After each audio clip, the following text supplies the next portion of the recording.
وسلام على عباده الذين اصطفى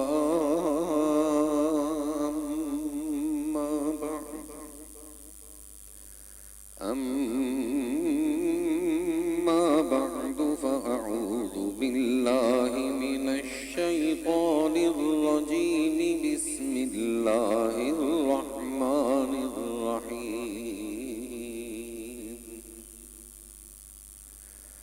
صاد والقرآن ذي الذكر بل الذين كفروا في عزة وشقاق كم أهلكنا من قبلهم من قرن فنادوا ولا تحين مناص وعجبوا أن جاءهم منذر منهم وقال الكافرون هذا ساحر كذاب أجعل الآلهة إلها واحدا إن هذا لشيء عجاب صدق الله العظيم وصدق رسوله النبي الكريم ونحن على ذلك لمن الشاهدين والشاكرين والحمد لله رب العالمين. 11 مرتبہ آیت کریمہ کی تلاوت کر لیجیے. اعوذ باللہ من الشیطان الرجیم بسم اللہ الرحمن الرحیم لا الہ الا انت سبحانک انی کنت من الظالمین.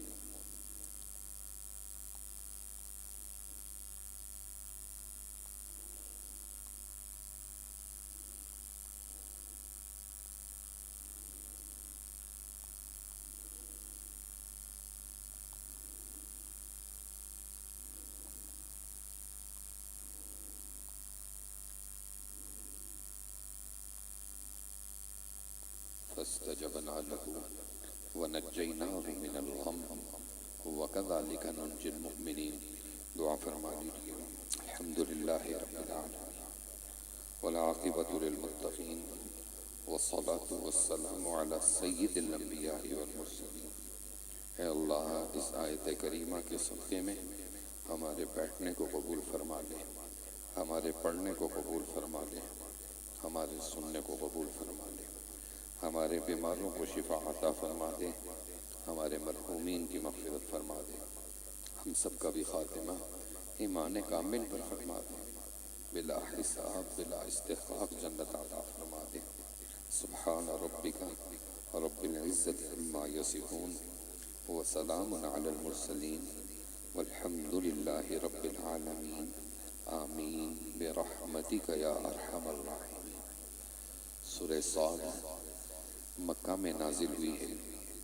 اس میں 88 آیتیں ہیں اور 5 رکوع. اس صورت کی پہلی چند آیتوں کا شان نزول کہ مشرکین کے سردار جب ابو طالب بیمار ہوئے تو ان کے پاس حضرت صلی اللہ علیہ وسلم کی شکایت لے کر کے آئے. تو ابو طالب نے حضرت صلی اللہ علیہ وسلم کو بھی اپنے پاس بلا لیا اور ان سے کہا کہ تم کیا چاہتے ہو. حضرت صلی اللہ علیہ وسلم سے پوچھا کہ تم ان عرب کے لوگوں سے کیا چاہتے ہو. تو انہوں نے کہا حضرت صلی اللہ علیہ وسلم نے کہ یہ لوگ اگر لا الہ الا اللہ محمد الرسول اللہ پڑھ لیں تو یہ جتنے عرب کے لوگ ہیں یہ سارے ان کے فرما بردار ہو جائیں گے، اور جتنے عجمی لوگ ہیں وہ ان کو جزیہ دیا کریں گے، اور یہ لوگ دنیا میں بھی کامیاب رہیں گے اور آخرت میں بھی کامیاب ہوں گے. تو یہ جتنے بھی سردار تھے وہ یہ کہنے کہنے لگے کہ ہم سارے معبودوں کو چھوڑ کر صرف ایک خدا کی عبادت کریں، یہ کتنی عجیب بات کرتے ہیں۔ تو یہ پہلی چند آیات اسی وجہ سے اللہ تعالیٰ نے نازل کی ہیں۔ نیز اس صورت کے اندر توحید اور رسالت اور آخرت کا ذکر ہے، اور اس کے ضمن میں اجمالاً چند انبیاء کرام کا ذکر ہے، اور قدر تفصیل کے ساتھ حضرت داؤد علیہ السلام، حضرت سلیمان علیہ السلام اور حضرت ایوب علیہ السلام کا بھی ذکر کیا ہے اس صورت کے اندر۔ اب ترجمہ دیکھ لیجئے۔ شروع کرتا ہوں اللہ کے نام سے جو نہایت مہربان بڑے رحم والے ہیں۔ صاد والقرآن ذی الذکر، قسم ہے قرآن کی جو نصیحت سے پر ہے۔ بل الذین کفروا فی عزت و شقاق، بلکہ خود یہ کفار ہی تعصب اور حق کی مخالفت میں ہیں۔ ان سے پہلے بہت سی امتوں کو ہم عذاب سے ہلاک کر چکے ہیں، سو انہوں نے ہلاکت کے وقت بڑی ہائے پکار کی، اور وہ وقت خلاصی کا نہ تھا۔ وَعَجِبُوا أَن جَاءَهُمْ، اور ان کفار قریش نے اس بات پر تعجب کیا کہ ان کے پاس انہی میں سے ایک پیغمبر ڈرانے والا آ گیا، اور کہنے لگے یہ شخص ساحر اور دعوی نبوت میں کذاب جھوٹا ہے، اور کیا یہ شخص سچا ہو سکتا ہے کہ اس نے اتنے معبودوں کی جگہ ایک ہی معبود رہنے دیا؟ واقعی یہ بہت ہی عجیب بات ہے۔ اور توحید کا مضمون سن کر ان کفار کے رئیس یہ کہتے ہوئے چلے کہ یہاں سے چلو اور اپنے معبودوں کی عبادت پر قائم رہو، یہ کوئی مطلب کی بات ہے۔ ما سمعنا بہذا فی الملت الآخرہ، ہم نے تو یہ بات اپنے پچھلے مذہب میں سنی نہیں، ہو نہ ہو یہ اس شخص کی گھڑت ہے۔ اَأُنزِلَ عَلَيْهِ الذِّکْرُ مِن بَيْنِنَا، کیا ہم سب میں سے اسی شخص پر کلام الہی نازل کیا گیا؟ بلکہ یہ لوگ خود میری وحی کی طرف سے شک یعنی انکار میں ہیں، بلکہ اصل وجہ یہ ہے کہ انہوں نے ابھی تک میرے عذاب کا مزہ نہیں چکھا۔ ام عندهم خزائن رحمت ربک العزیز الوہاب، کیا ان لوگوں کے پاس آپ کے پروردگار زبردست فیاض کی رحمت کے خزانے ہیں جس میں نبوت بھی داخل ہے، یا کیا ان کو آسمان اور زمین میں اور جو چیزیں ان کے درمیان ہیں ان کا اختیار حاصل ہے؟ اگر اختیار ہے تو ان کو چاہیے کہ سیڑھیاں لگا کر آسمان پر چڑھ جائیں۔ اس مقام پر ان لوگوں کی یوں ہی ایک بھیڑ ہے من جملہ مخالفین رسل کی کہ گروہوں کو جو شکست دیے جائیں گے۔ ان سے پہلے بھی قوم نوح اور عاد نے اور فرعون نے جس کی سلطنت کے کھونٹے گڑ گئے تھے، اور سمود اور قوم لوط نے اور اصحاب ایکا نے تکذیب کی تھی، اور وہ گروہ یہی لوگ ہیں۔ ان سب نے صرف رسولوں کو جھٹلایا تھا، سو میرا عذاب ان پر واقع ہو گیا، اور یہ لوگ بس ایک زور کی چیخ کے منتظر ہیں جس میں دم لینے کی گنجائش نہ ہوگی، مراد اس سے قیامت ہے۔ وقالوا ربنا عجل لنا قطنا قبل یوم الحساب، اور یہ لوگ کہتے ہیں کہ اے ہمارے رب، ہمارا حصہ ہم کو روز حساب سے پہلے دے دے۔ اصبر علی ما یقول، اب یہاں پر حضرت داؤد علیہ السلام کے قصے کو بیان کیا جا رہا ہے، اور یہ ایک امتحان اور ایک آزمائش تھی۔ حضرت داؤد علیہ السلام کو اللہ نے، جیسے میں نے کل ذکر کیا، کہ خوبصورت آواز دی تھی۔ جب وہ تسبیح پڑھتے تھے تو پہاڑ بھی وجد میں آ جاتے تھے، پرندے بھی رک کر ان کے ساتھ تسبیحات کرتے تھے۔ یہ اللہ نے ان کو داؤد لہن دیا ہوا تھا۔ ان کا معمول یہ تھا کہ ایک دن یہ اپنی عوام کے لیے رکھتے تھے، اور ایک دن یہ خالص عبادت کرتے تھے، دنیا کا کوئی کام نہیں کرتے تھے، اور عبادت بھی اپنے خاص کمرے میں بیٹھ کے کرتے تھے جہاں پر کسی کو آنے کی اجازت نہیں۔ تو معلوم ہوتا ہے کہ یہ امتحان کسی آزمائش کی وجہ سے ہوا، اور وہ امتحان تھا کیا کہ حضرت داؤد علیہ السلام جس کمرے میں عبادت کر رہے تھے، اس کمرے کے اندر دو فرشتے انسانی شکل میں دیوار پھلانگ کر پہنچ گئے، اور جب حضرت داؤد کے سامنے آ کر بیٹھے تو آپ گھبرا گئے، اور گھبرا کے پوچھنے لگے کہ کیا معاملہ ہے؟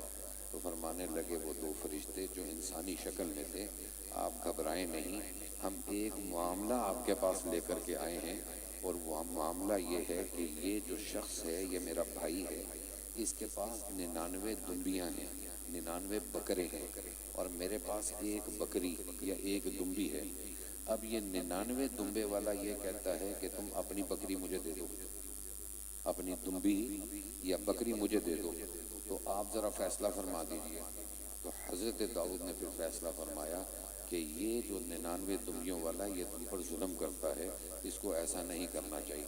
ساتھ ہی حضرت داؤد کو معلوم ہو گیا کہ یہ میرا امتحان اللہ نے لیا ہے، کیونکہ اس معاملے کو اس وقت میرے عبادت والے دل میں میرے کمرے میں آ کر الجھانے کی یا سلجھانے کی ضرورت نہیں تھی۔ تو فوراً اللہ کے آگے سجدہ سجود ہوئے اور استغفار کیا، اور یہ آیت بھی آپ کی سجدے والی ہے۔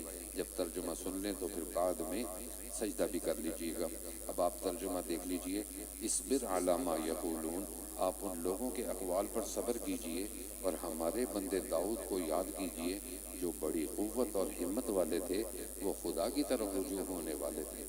ہم نے پہاڑوں کو حکم کر رکھا تھا کہ ان کے ساتھ شام اور صبح تسبیح کیا کریں، اور اسی طرح پرندوں کو بھی جو تسبیح کے وقت ان کے پاس جمع ہو جاتے تھے، سب ان کی تسبیح کی وجہ سے مشغول رہتے تھے، اور ہم نے ان کی سلطنت کو بڑی قوت دی تھی، اور ہم نے ان کو حکمت اور فیصلہ کرنے والی تقریر عطا فرمائی تھی۔ اور بھلا آپ کو ان اہل مقدمہ کی خبر بھی پہنچی ہے، جبکہ وہ لوگ داؤد کے عبادت خانے کی دیوار پھاند کر داؤد کے پاس آئے تو وہ ان کے اس طرح آنے سے گھبرا گئے۔ وہ لوگ کہنے لگے، آپ ڈرے نہیں، ہم دو اہل معاملہ ہیں کہ ایک نے دوسرے پر کچھ زیادتی کی ہے، سو آپ ہم میں انصاف سے فیصلہ کر دیجئے اور بے انصافی نہ کیجئے، اور ہم کو معاملے کی سیدھی راہ بتا دیجئے۔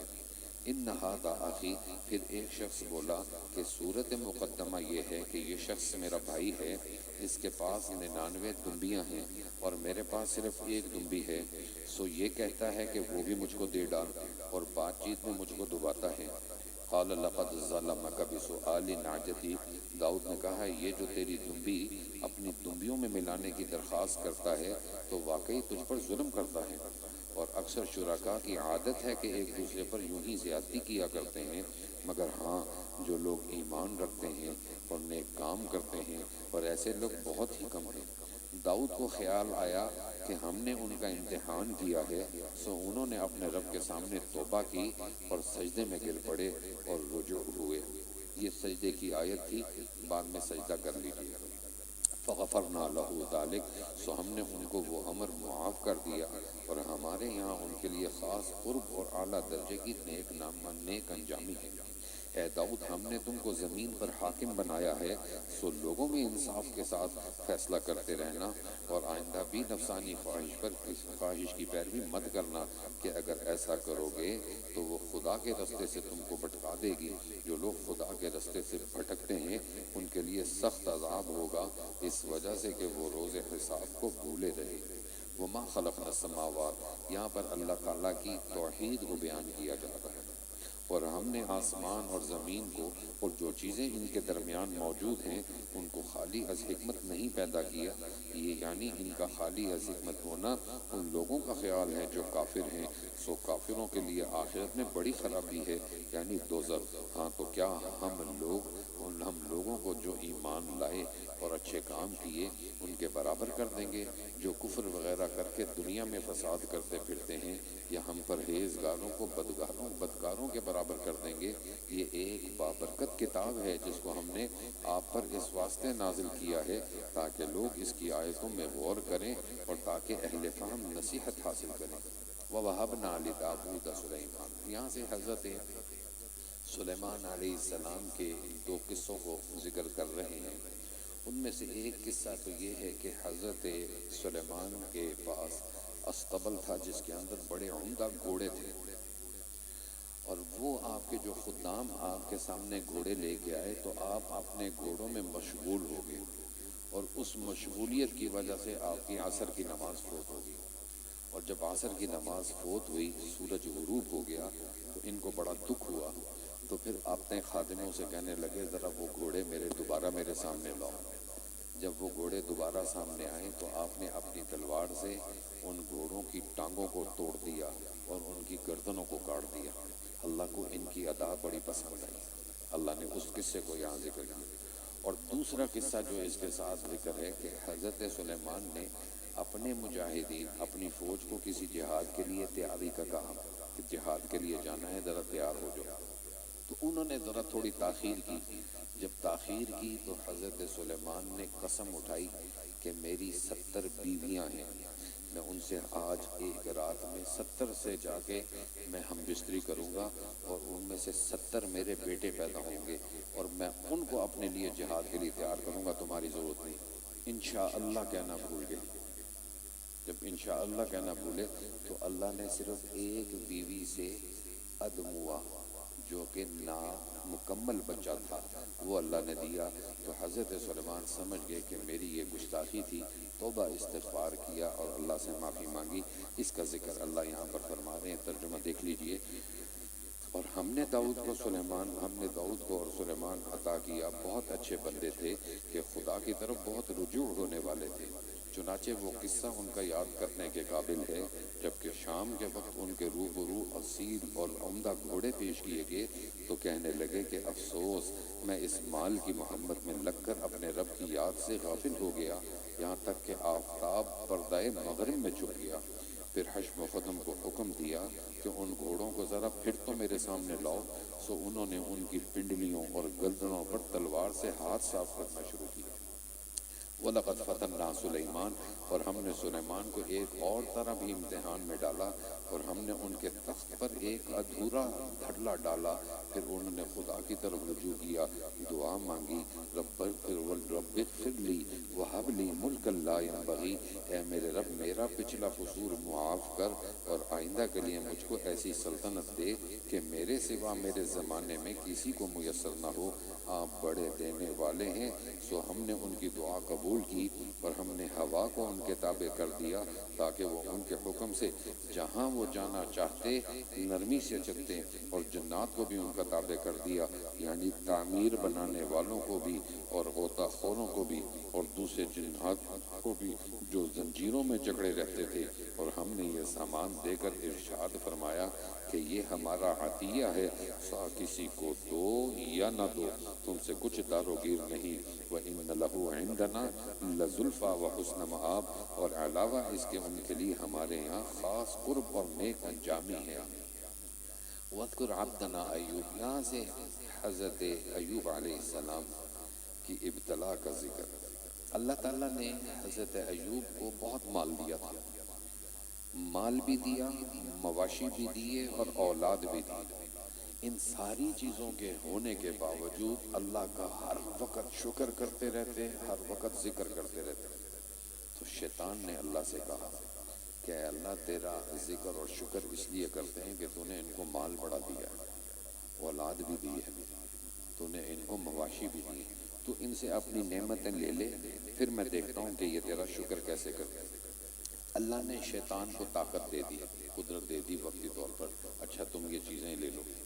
تو کہتے ہیں ایک شادی میں تھے، ان کے سارے بچے اس شادی والے گھر کے اندر موجود تھے. وہ چھت گری، وہ سارے کے سارے بچے انتقال کر گئے. حضرت داؤد جو مواشی تھے ان کے اوپر آسمانی بجلی گری، وہ سب ختم ہو گئے. حضرت ایوب کے اندر جسم کے اوپر دانے نکل آئے، بیماریاں نکل آئیں. سارا خاندان ان کو چھوڑ گیا، مال بھی ختم، مواشی بھی ختم، اولاد بھی ختم، اور رہ کون گیا؟ صرف ان کی بیوی جو ان کی خدمت کی. اس حالت کے اندر بھی وہ اللہ کا ذکر کرتے تھے. حضرت کے ایوب کی جو اہلیہ تھی، ان کو پتہ لگا کہ ایک ہمارے علاقے میں ایک بہت بڑے بزرگ آئے ہیں، اور وہ بزرگ انسانی شکل میں شیطان تھا. تو یہ ان کے پاس گئی اور ان سے کہا کہ میرا خاوند بڑا بیمار ہے، تو آپ اس کے لیے دعا کر دیں اور کچھ تعویذ دے دیں. تو اس نے کچھ شرکیہ کلمات بتائے اور ان سے کہا کہ ان سے وہ یہ جا کے پڑھیں حضرت ایوب کو. تو ان کی بیوی جب حضرت ایوب کے پاس آئیں تو کہنے لگی یہ کلمات پڑھ لو تو اللہ آپ کو شفا دے دے گا. جب وہ کلمات سنے تو انہوں نے قسم کھائی کہ تم کسی ایسے مشرک کے پاس گئی ہو کہ جب میں ٹھیک ہو جاؤں گا تو تمہیں 100 درے ماروں گا. یہ حضرت ایوب ہے. تو اتنی تکلیف تھی. پھر آخری وقت ایسا آیا کہ ان کی زبان بھی بند ہونے لگی. جب زبان بند ہونے لگی تو اللہ کو خطاب کر کے کہنے لگے ربی انی مسنی الضر وانت وانت ارحم الراحمین، اے اللہ میری زبان نہ بند کرنا جس سے میں تیرا شکر اور تیرا ذکر کروں۔ تو اللہ نے کہا اے ایوب ہم تو تیرے اس انتظار میں تھے کہ تو ہمیں پکار تو صحیح۔ پھر اللہ نے کہا تم اپنا پاؤں جس جگہ بیٹھے ہوئے ادھر رگڑو۔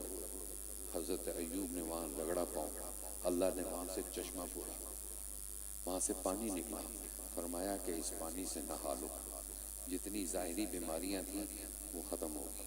پھر کہا اس پانی کو پیو، جتنی اندر کی بیماریاں تھیں وہ اللہ نے ساری ٹھیک کر دی۔ اور پھر اللہ نے ان کو اولاد وہ والی بھی لٹائی جو فوت ہو گئی تھی، اور اس کے علاوہ اتنی اور اولاد دی، اور جتنا مال لیا تھا اتنا مال اور بھی عطا کیا۔ اسی کا ذکر اللہ یہاں فرما رہے ہیں۔ اور آپ ہمارے بندے ایوب کو یاد کیجئے، جبکہ انہوں نے اپنے رب کو پکارا کہ شیطان نے مجھ کو رنج اور آزار پہنچایا ہے، اپنا پاؤں مارو، یہ نہانے کا ٹھنڈا پانی ہے اور پینے کا، اور ہم نے ان کو ان کا کنبہ عطا فرمایا اور ان کے ساتھ گنتی میں ان کے برابر اور بھی دیے، اپنی رحمت خاصہ کے سبب اس سے، اور اہل عقل کے لیے یادگار رہنے کے سبب سے ہے۔ اب مسئلہ رہ گیا حضرت ایوب کا، جو آپ نے قسم کھائی تھی کہ میں 100 درے ماروں گا، اب ٹھیک تو ہو گئے، اب اس کا حل کیا ہے؟ تو اللہ نے اس کا حل نکالا۔ اللہ نے کہا 100 جھاڑو کے ٹنکے لے لو اور ایک دفعہ مار دو تو تمہاری قسم ٹوٹے گی نہیں۔ 100 تنکے لے گئے تو ایک دفعہ مار دو گے تو 100 درے کے برابر ہو جائے گا، اس کا ذکر ہے۔ اور تم اپنے ہاتھ میں ایک مٹھا سینکوں کا لو اور اس سے مار لو اور قسم نہ توڑو، بے شک ہم نے ان کو صابر پایا، اچھے بندے تھے کہ بہت رجوع ہوتے تھے۔ وَاذْكُرْ عِبَادَنَا ابراہیم، اور ہمارے بندوں میں ابراہیم اور اسحاق اور یعقوب کو یاد کیجئے، جو ہاتھوں والے اور آنکھوں والے تھے۔ ہم نے ان کو ایک خاص بات کے ساتھ مخصوص کیا تھا کہ وہ یاد آخرت کی ہے، اور وہ حضرات ہمارے یہاں منتخب اور سب سے اچھے لوگوں میں سے ہیں۔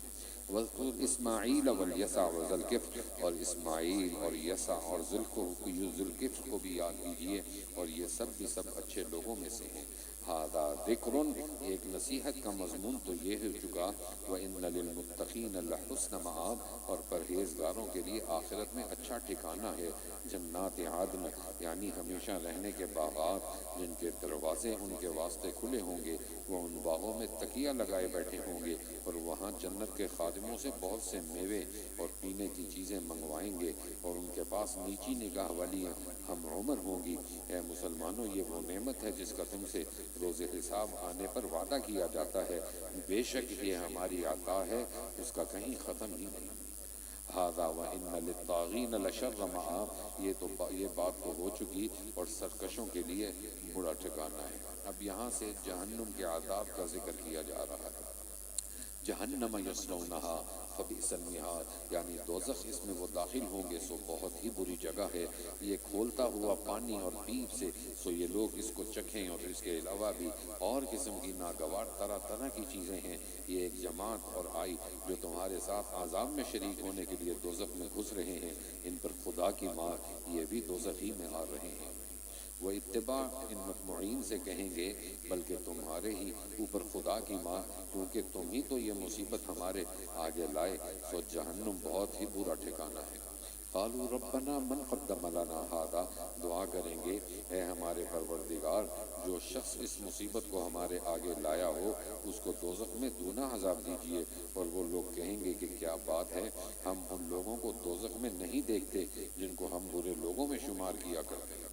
کیا ہم نے ان لوگوں کی ہنسی کر رکھی تھی، یا ان کے دیکھنے سے نگاہیں چکرا رہی ہیں؟ یہ بات یعنی دوزخیوں کا آپس میں لڑنا جھگڑنا بالکل سچی بات ہے۔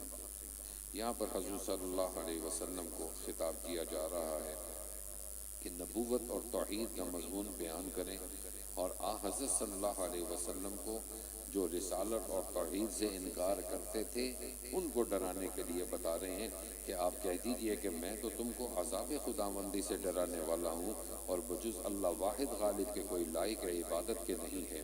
رب السماوات والارض، وہ پروردگار ہے آسمانوں اور زمین کا اور ان چیزوں کا جو ان کے درمیان میں ہے، اور وہ زبردست ہے، بڑا بخشنے والا ہے۔ آپ کہہ دیجئے کہ یہ ایک عظیم الشان مضمون ہے جس سے تم بالکل ہی بے پرواہ ہو رہے ہو۔ مجھ کو عالم بالا کی بحث اور گفتگو کی کچھ بھی خبر نہ تھی، جبکہ وہ تخلیق آدم کے بارے میں جھگڑ رہے تھے۔ میرے پاس جو وحی آتی ہے تو محض اس سبب سے آتی ہے کہ میں من جانب اللہ صاف صاف ڈرانے والا ہوں۔ اس قال ربک للملائکہ، یہاں سے حضرت آدم علیہ السلام کی پیدائش کا ذکر، پھر فرشتوں کو سجدے کا حکم، اور پھر شیطان ابلیس ملعون کا انکار، اس کا ذکر ہے جو آپ بار بار پیچھے پڑھ آئے ہیں۔ جبکہ آپ کے رب نے فرشتوں سے ارشاد فرمایا کہ میں گارے سے انسان یعنی اس کے پتلے کو بنانے والا ہوں، سو میں جب اس کو پورا بنا چکوں اور اس میں اپنی طرف سے جان ڈال دوں تو تم سب اس کے آگے روبرو سجدے میں گر پڑنا۔ سو جب اللہ نے اس کو بنا لیا تو سارے کے سارے فرشتوں نے آدم کو سجدہ کیا، الا ابلیس، مگر ابلیس نے، کہ استکبر وکان من الکافرین، کہ مگر وہ غرور میں آ گیا اور کافروں میں سے ہو گیا۔ حق تعالی نے فرمایا کہ اے ابلیس، جس چیز کو میں نے اپنے ہاتھوں بنایا اس کو سجدہ کرنے سے تجھ کو کون چیز مانی ہوئی؟ کیا تو غرور میں آ گیا یا یہ کہ تو واقع میں ایسے بڑے درجے والوں میں سے ہے؟ کہنے لگا کہ شک ثانی واقع ہے، یعنی میں آدم سے بہتر ہوں، کیونکہ آپ نے مجھ کو آگ سے پیدا کیا ہے اور اس کو آدم کو خاک سے پیدا کیا ہے۔ ارشاد ہوا کہ تو اچھا پھر آسمان سے نکل، کیونکہ بے شک تو اس حرکت سے مردود ہو گیا اور بے شک تجھ پر میری لعنت رہے گی قیامت کے دن تک۔ کہنے لگا تو پھر مجھ کو مہلت دیجیے قیامت کے دن تک۔ ارشاد ہوا کہ جب تو مہلت مانگتا ہے تو جا، تجھ کو وقت معین کی تاریخ کا مہلت دی گئی۔ کہنے لگا جب مجھ کو مہلت مل گئی تو مجھ کو بھی تیری عزت کی قسم کہ میں ان سب کو گمراہ کروں گا، الا عبادک منہم المخلصین، بجز آپ کے ان بندوں کے جو ان میں منتخب کیے گئے ہیں۔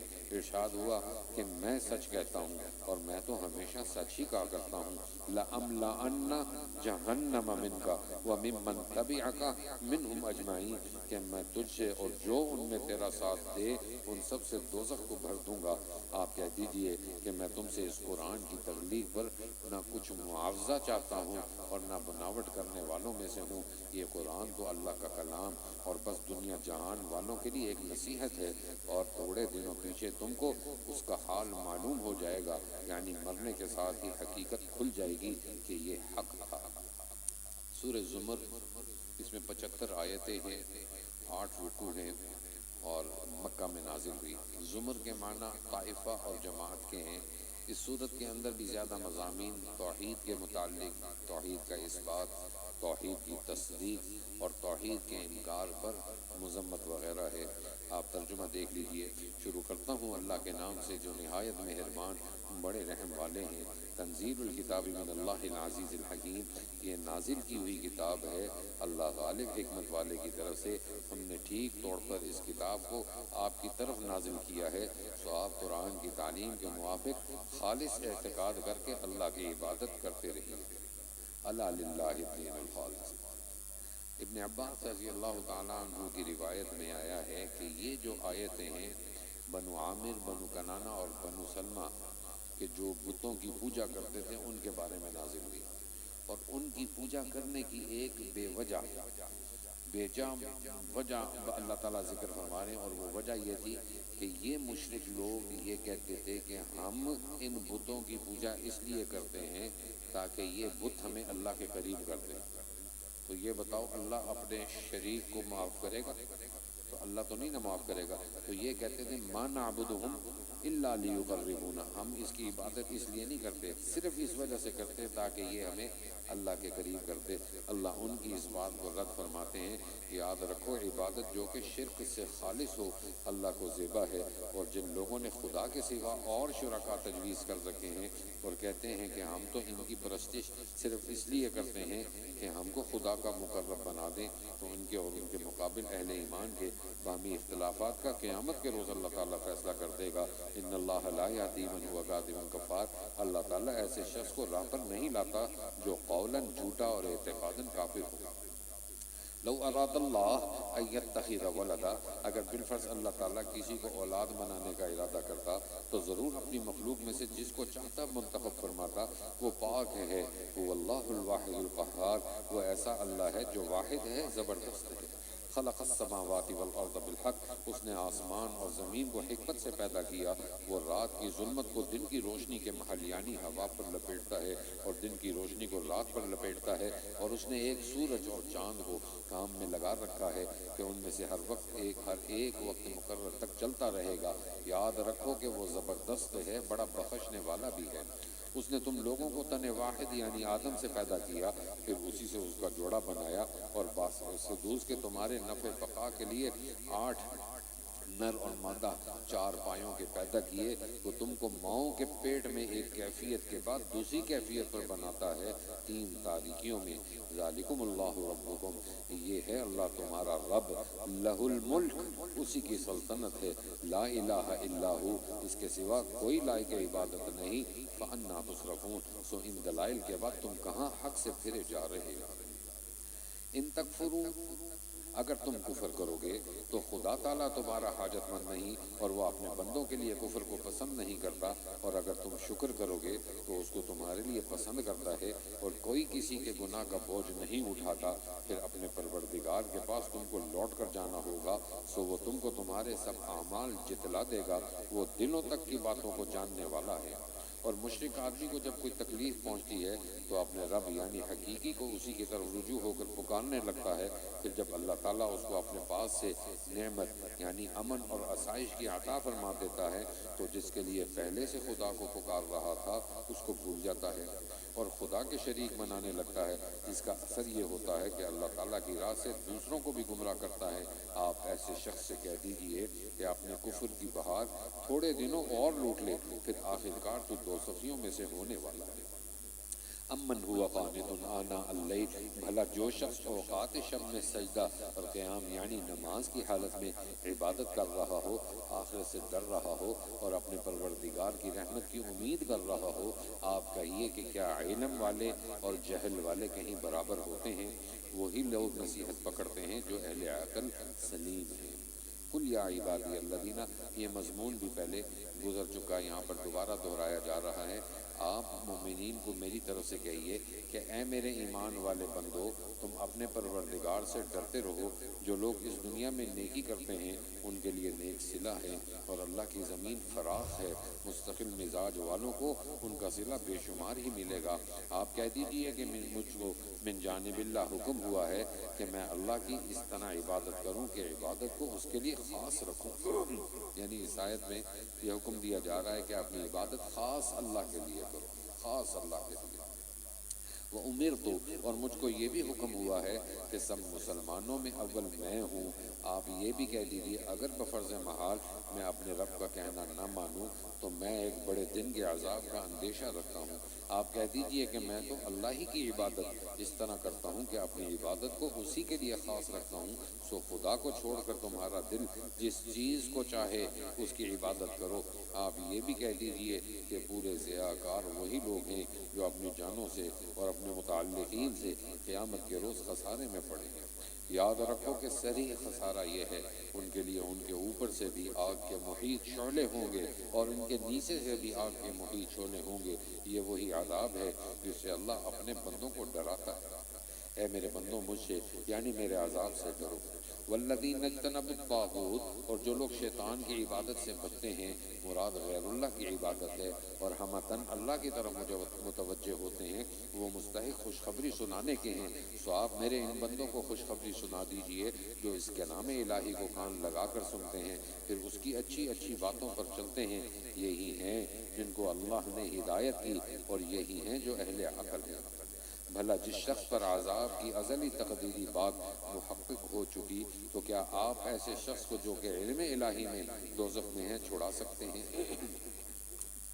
لیکن الذین اتقوا ربہم، لیکن جو لوگ اپنے رب سے ڈرتے رہے ان کے لیے جنت کے بالا خانے ہیں، اور ان کے اوپر اور بالا خانے ہیں جو بنے بنائے تیار ہیں، ان کے نیچے نہریں چل رہی ہیں۔ یہ اللہ نے وعدہ کیا ہے اور اللہ وعدہ خلاف نہیں کرتا۔ الم تر ان اللہ، پھر یہاں دلائل توحید کو بیان کیا جا رہا ہے۔ اے مخاطب، کیا تو نے اس بات پر نظر نہیں کی کہ اللہ تعالیٰ نے آسمان سے پانی برسایا، پھر اس کو زمین کے سوتوں میں داخل کر دیتا ہے، پھر جب وہ ابلتا ہے تو اس کے ذریعے سے کھیتیاں پیدا کرتا ہے جس کی مختلف قسمیں ہیں، پھر وہ کھیتی خشک ہو جاتی ہے، پھر اس کو تو زر دیکھتا ہے، پھر اللہ تعالیٰ اس کو چورا چورا کر دیتا ہے۔ اس نمونے میں اہل عقل کے لیے بڑی عبرت ہے۔ افمن شرح اللہ صدرہ، یہاں پر اللہ فرما رہے ہیں کہ جس کا سینہ اسلام کے لیے اللہ نے کھول دیا ہو، وہ برابر نہیں ہو سکتا اس شخص کے کہ جس کا سینہ بند ہو۔ اس کا اللہ فرما رہے ہیں افمن شرح اللہ صدرہ، سو جس شخص کا سینہ اللہ تعالیٰ نے اسلام کے قبول کرنے کے لیے کھول دیا اور وہ اپنے پروردگار کے عطا کیے ہوئے نور پر ہے، کیا وہ شخص اور اہل قساوت برابر ہیں؟ سو جن لوگوں کے دل خدا کے ذکر سے متاثر نہیں ہوتے، سو ان کے لیے بڑی خرابی ہے، یہ لوگ کھلی گمراہی میں ہیں۔ اللہ نزل، اب یہاں سے قرآن کا ذکر اور اس کی شان کو بیان کیا جا رہا ہے۔ اللہ نزل احسن الحدیث، اللہ تعالیٰ نے بڑا عمدہ کلام نازل فرمایا ہے، جو ایسی کتاب ہے کہ باہم ملتی جلتی ہے، بار بار دہرائی گئی ہے، جس سے ان لوگوں کے جو کہ اپنے رب سے ڈرتے ہیں بدن کام اٹھتے ہیں، پھر ان کے بدن اور دل نرم اور منقاد ہو کر اللہ کے ذکر کی طرف متوجہ ہو جاتے ہیں۔ ذالک ھدی اللہ یہدی بہ من یشاء، یہ قرآن اللہ کی ہدایت ہے، جس کو وہ چاہتا ہے اس کے ذریعے سے ہدایت کرتا ہے۔ ومن یضلل اللہ فما لہ من ہاد، اور خدا جس کو گمراہ رکھتا ہے اس کا کوئی ہادی نہیں۔ بھلا جو شخص اپنے منہ کو قیامت کے روز سخت عذاب کے سپر بنائے گا، اور ایسے ظالموں کو حکم ہوگا کہ جو کچھ تم یہ کرتے تھے اب اس کا مزہ چکھو، تو کیا یہ معذب اور جو ایسا نہ ہو برابر ہو سکتے ہیں؟ کذب الذین من قبلہم، جو لوگ ان سے پہلے ہو چکے ہیں انہوں نے بھی حق کو جھٹلایا تھا، سو ان پر خدا کا عذاب ایسے توپ رہا آیا کہ ان کو خیال بھی نہ تھا۔ فَأَذَاقَهُمُ اللَّهُ، سو اللہ تعالیٰ نے ان کو اسی دنیاوی زندگی میں بھی رسوائی کا مزہ چکھایا، اور آخرت کا عذاب اور بھی بڑا سخت ہے۔ کاش یہ لوگ سمجھ جاتے۔ وَلَقَدْ ضَرَبْنَا لِلنَّاسِ فِي هَذَا الْقُرْآنِ، اور ہم نے لوگوں کی ہدایت کے لیے اس قرآن میں ہر قسم کے ضروری عمدہ مضامین بیان کیے ہیں تاکہ یہ لوگ نصیحت پکڑیں، جس کی کیفیت یہ ہے قرآنًا عربیًا غیر ذی عوج، وہ عربی قرآن ہے جس میں ذرا کجی نہیں، اور تاکہ یہ لوگ ڈریں۔ ضرب اللہ مثلا رجلا، یہاں پر اللہ تعالیٰ توحید کا اس بات اور اس کی مثال کے ضمن میں ایک بات بیان کر رہے ہیں کہ ایک شخص کے پاس ایک غلام ہے اور ایک شخص کے پاس ذرا ایک سے زیادہ غلام ہے، تو کیا یہ دونوں آپس میں برابر ہو سکتے ہیں؟ جب نہیں ہو سکتے تو پھر اللہ اپنے ساتھ کسی کو شریک کیسے ٹھہرا سکتا ہے؟ اس کی مثال اللہ دے رہے ہیں۔ اللہ تعالیٰ نے موحد اور مشرک کے بارے میں ایک مثال بیان فرمائی کہ ایک شخص غلام ہے جس میں کئی ساجی ہیں جن میں باہم زدہ زدی بھی ہیں، اور ایک شخص اور ہے کہ پورا ایک ہی شخص کا غلام ہے، تو کیا دونوں کی حالت یکساں ہو سکتی ہے؟ الحمدللہ، بلکہ قبول تو کیا، ان میں اکثر سمجھتے بھی نہیں ہیں۔ انک میت و انہم میتون، آپ کو بھی مرنا ہے اور ان کو بھی مرنا ہے، پھر قیامت کے روز تم مقدمات اپنے رب کے سامنے پیش کرو گے، اس وقت عملی فیصلہ ہو جائے گا۔ 24ویں سپارے کے شروع میں اللہ تعالیٰ یہ فرما رہے ہیں کہ قرآن پاک کو میں نے اس لیے نازل کیا ہے تاکہ جو تمہارے آپس کے جھگڑے ہیں وہ ختم ہو جائیں، اور یہ باتیں تب ممکن ہیں کہ جب تم اس کتاب کو یعنی قرآن کو اللہ کا سچا کلام مانو۔ اللہ تعالیٰ نے اس کے اندر یہ فرمایا، اور دوسری بات یہ فرمائی جو پہلے صفحے کے اندر الیس اللہ بکاف عبدہ کے، کہ کافر جو تھے یہ حضرت صلی اللہ علیہ وسلم کو دھمکی دیتے تھے کہ آپ ہمارے معبودوں کو برا نہ کہیں، اگر آپ ہمارے معبودوں کو برا کہیں گے تو ہم آپ کو نقصان پہنچائیں گے۔ اللہ نے ان کی اس بات کا رد فرمایا، اور تیسری بات اللہ کے دلائل قدرت کا ذکر کیا ہے جس کا انکار کافر بھی نہیں کرتے تھے، جو اللہ کے دلائل ہیں اس کا ذکر ہے۔ ترجمہ دیکھ لیجئے، سو اس شخص سے زیادہ بے انصاف کون ہوگا جو اللہ پر جھوٹ باندھے اور سچی بات کو یعنی قرآن کو، جبکہ وہ اس کے پاس رسول کے ذریعے سے پہنچی جھٹلائے؟ کیا قیامت کے دن جہنم میں ایسے کافروں کا ٹھکانہ نہ ہوگا؟ اور جو لوگ سچی بات لے کر آئے اور خود بھی اس کو سچ جانا تو یہ لوگ پرہیزگار ہیں، ان کا فیصلہ یہ ہوگا کہ وہ جو کچھ چاہیں گے ان کے لیے ان کے پروردگار کے پاس سب کچھ ہے۔ یہ صلہ ہے نیکوکاروں کا، تاکہ اللہ تعالیٰ ان سے ان کے برے عملوں کو دور کر دے اور ان کے نیک کاموں کے عوض ان کو ان کا ثواب دے۔ کیا اللہ تعالیٰ اپنے بندہ خاص محمد صلی اللہ علیہ وسلم کی حفاظت کے لیے کافی نہیں؟ اور یہ لوگ آپ کو اپنے ان جھوٹے معبودوں سے ڈراتے ہیں جو خدا کے سوا تجویز کر رکھے ہیں، اور جس کو خدا گمراہ رکھے اس کا کوئی ہدایت دینے والا نہیں، اور جس کو وہ ہدایت دے اس کا کوئی گمراہ کرنے والا نہیں۔ کیا خدا تعالیٰ زبردست انتقام لینے والا نہیں؟ اور اگر آپ ان سے پوچھیں کہ آسمان اور زمین کو کس نے پیدا کیا ہے تو یہی کہیں گے کہ اللہ نے۔ آپ ان سے کہیے کہ بھلا پھر یہ تو بتلاؤ کہ خدا کے سوا تم جن معبودوں کو پوجتے ہو، اگر اللہ تعالیٰ مجھ کو کوئی تکلیف پہنچانا چاہے کیا یہ معبود اس کی دی ہوئی تکلیف کو دور کر سکتے ہیں؟ یا اللہ تعالیٰ مجھ پر اپنی عنایت کرنا چاہیں کیا یہ معبود اس کی عنایت کو روک سکتے ہیں؟ آپ کہہ دیجئے قل حسبی اللہ علیہ یتوکل المتوکلون۔ اس سے ثابت ہو گیا کہ میرے لیے خدا کافی ہے، توکل کرنے والا اسی پر توکل کرتے ہیں۔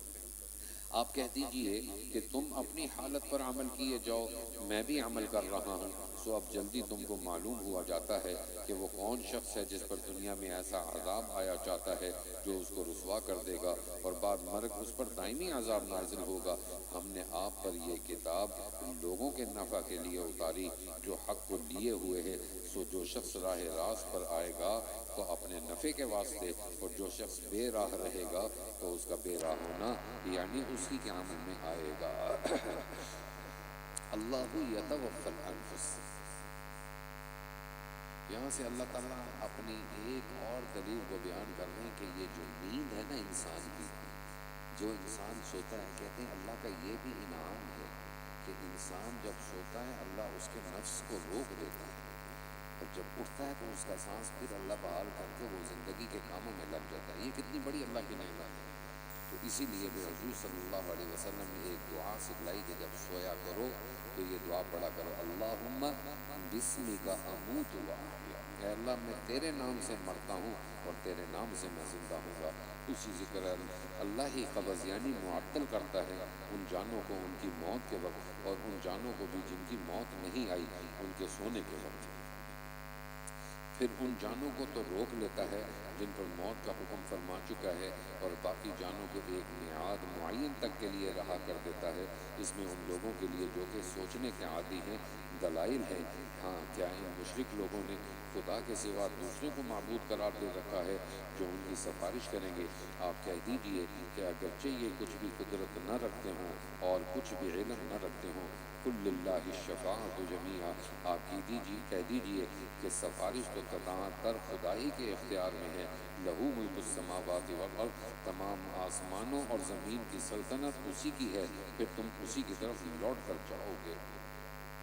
وَإِذَا ذُكِرَ اللَّهُ، اب یہاں پر کافر لوگوں کی ایک بات کو بیان کر رہے ہیں کہ یہ جو کفار ہیں نا، ان کے سامنے جب ہم اللہ کا ذکر کرتے ہیں تو ان کے دل بند ہو جاتے ہیں، ان کی کیفیت تبدیل ہو جاتی ہے، کیونکہ یہ تو مشرک لوگ ہیں، اللہ کے علاوہ اور بتوں کی پوجا کرتے ہیں، اللہ ان کی کیفیت ہوگی۔ پھر اللہ کہتے ہیں جب یہ قیامت والے دن آئیں گے نا تو زمین اور آسمان کے درمیان جتنی چیزیں بھی ہیں یہ دینا چاہیں کہ ہم سے یہ عذاب ہٹا دیں، تو اللہ کہتے ہیں میں ان سے عذاب کو نہیں ہٹاؤں گا۔ اب تک تو سانس ہے، توبہ کا دروازہ کھلا ہوا ہے، استغفار کا دروازہ کھلا ہوا ہے، توبہ کر لیں، ایمان لے آئیں تو بچ جائیں گے، نہیں تو ان کی سزا کیا ہے؟ جہنم ہے۔ وَإِذَا ذُكِرَ اللَّهُ، اور جب فقط اللہ کا ذکر کیا جاتا ہے تو ان لوگوں کے دل منقبض ہوتے ہیں جو کہ آخرت کا یقین نہیں رکھتے، اور جب اس کے سوا اوروں کا ذکر آتا ہے تو اسی وقت وہ لوگ خوش ہو جاتے ہیں۔ آپ کہیے کہ اے اللہ، آسمان اور زمین کے پیدا کرنے والے، باطن اور ظاہر کے جاننے والے، آپ ہی قیامت کے روز اپنے بندوں کے درمیان ان امور میں فیصلہ فرمائیں گے جن میں وہ باہم اختلاف کرتے تھے، اور اگر ظلم یعنی شرک اور کفر کرنے والوں کے پاس دنیا بھر کی تمام چیزیں ہوں اور ان چیزوں کے ساتھ اتنی چیزیں اور بھی ہوں تو وہ لوگ قیامت کے دن سخت عذاب سے چھوٹ جانے کے لیے بے تحمل ان کو دینے لگیں، اور خدا کی طرف سے ان کو وہ معاملہ پیش آئے گا جس کا ان کو گمان بھی نہ تھا۔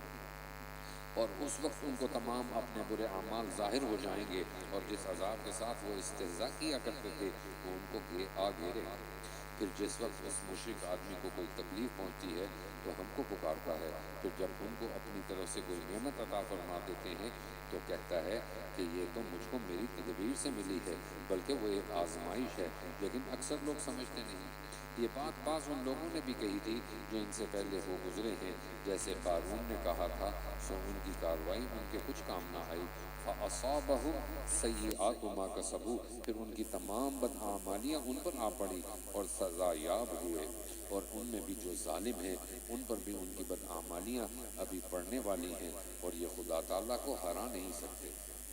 کیا ان لوگوں کو احوال میں غور کرنے سے یہ معلوم نہیں ہوا کہ اللہ ہی جس کو چاہتا ہے زیادہ رزق دے دیتا ہے، اور وہی جس کے لیے چاہتا ہے تنگی بھی کر دیتا ہے۔ بسط اور قدر میں ایمان والوں کے واسطے نشانیاں ہیں۔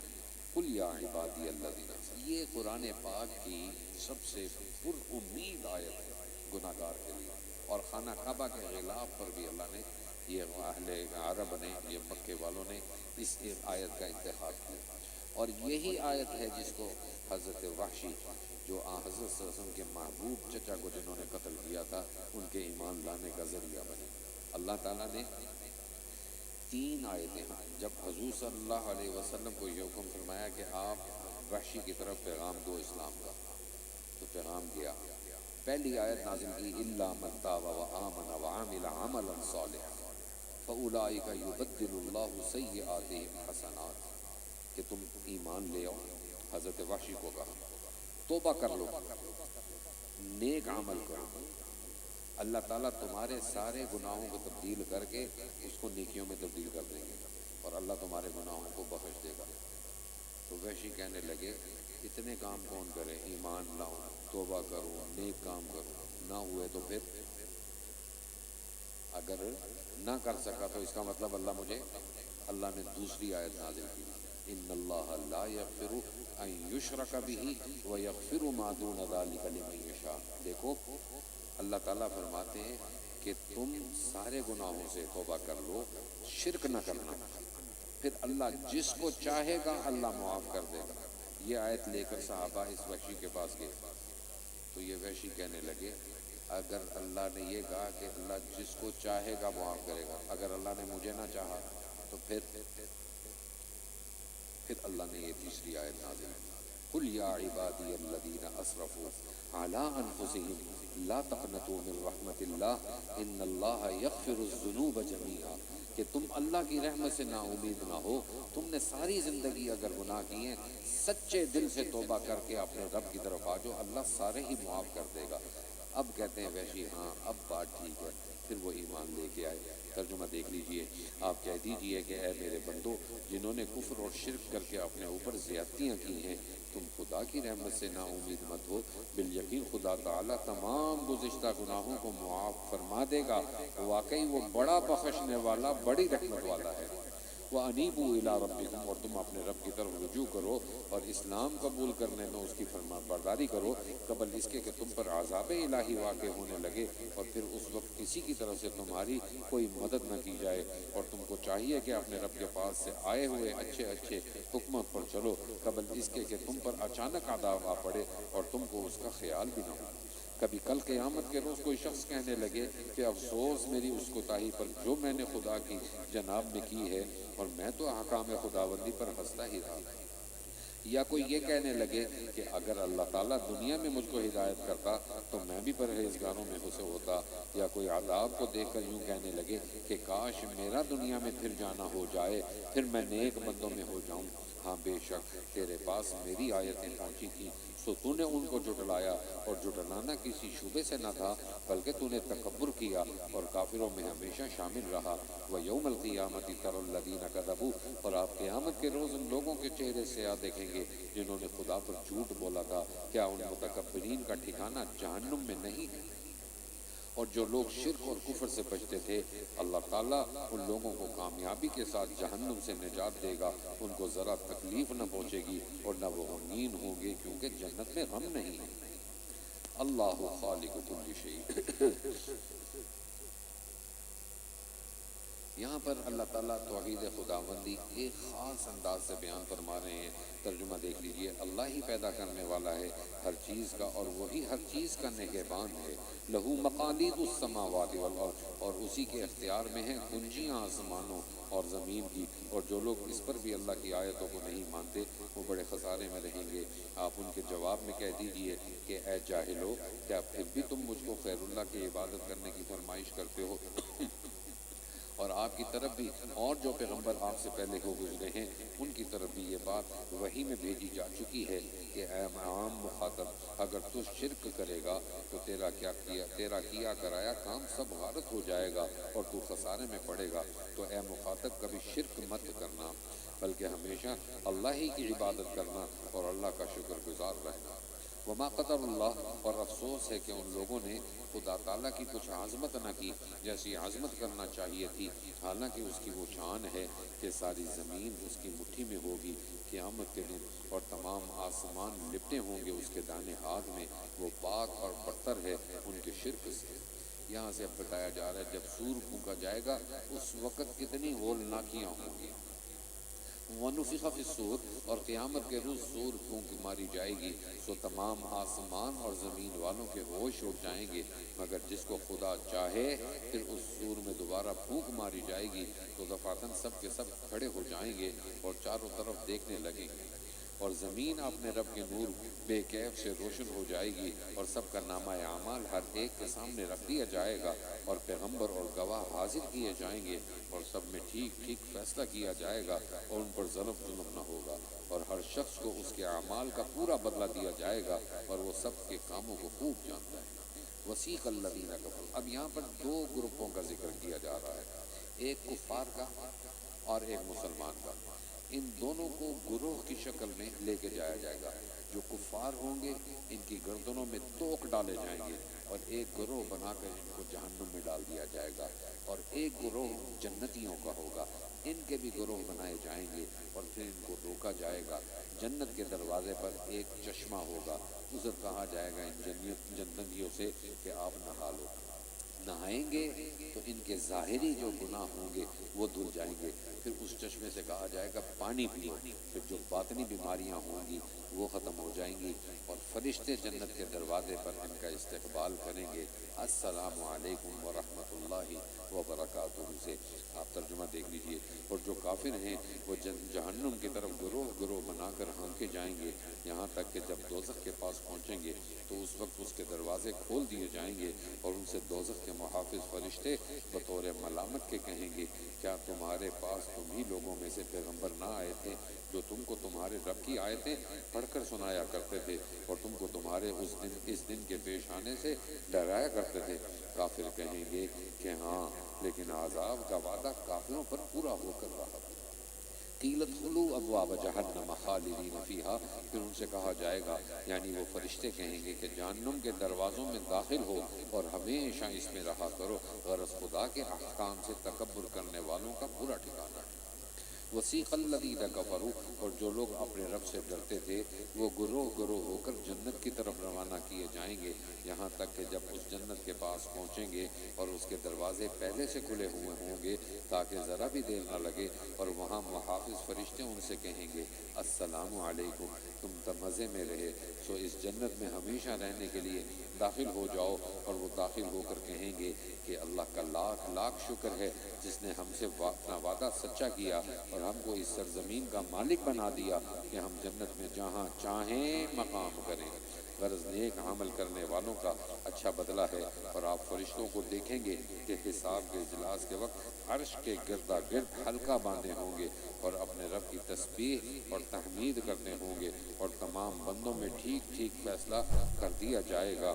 وقیل الحمدللہ رب العالمین، اور کہا جائے گا کہ ساری خوبیاں خدا کو زیبا ہیں جو تمام عالم کا پروردگار ہے. سورہ مومن مکہ میں نازل ہوئی، 9 رکوع ہیں، اس کی 50 آیتیں. اس صورت میں مومن کے اندر بھی جو مضامین ہیں، توحید ہے، دوسرا رسالت کے مخالفین کی تہدید ہے، اور تیسرا مضمون تسلی کے لیے نبی کریم صلی اللہ علیہ وسلم کی، اس کے ساتھ بعض انبیاء کرام کے واقعات کو ذکر کیا گیا ہے. اس صورت کی فضیلت یہ ہے کہ حضرت ابن عباس رضی اللہ تعالیٰ عنہ فرماتے ہیں کہ ہر چیز کا ایک دروازہ ہے، اور قرآن کریم کا دروازہ یہ حامیم والی صورتیں ہیں، اور جو شخص صبح کے آیت الکرسی اور سورۃ المؤمنین کی ابتدائی آیات کی تلاوت کرے گا، اللہ تعالیٰ اس کو اس دن کی ہر مصیبت سے محفوظ رکھے گا۔ اب ترجمہ دیکھ لیجئے۔ شروع کرتا ہوں اللہ کے نام سے جو بڑے مہربان نہایت رحم والے ہیں۔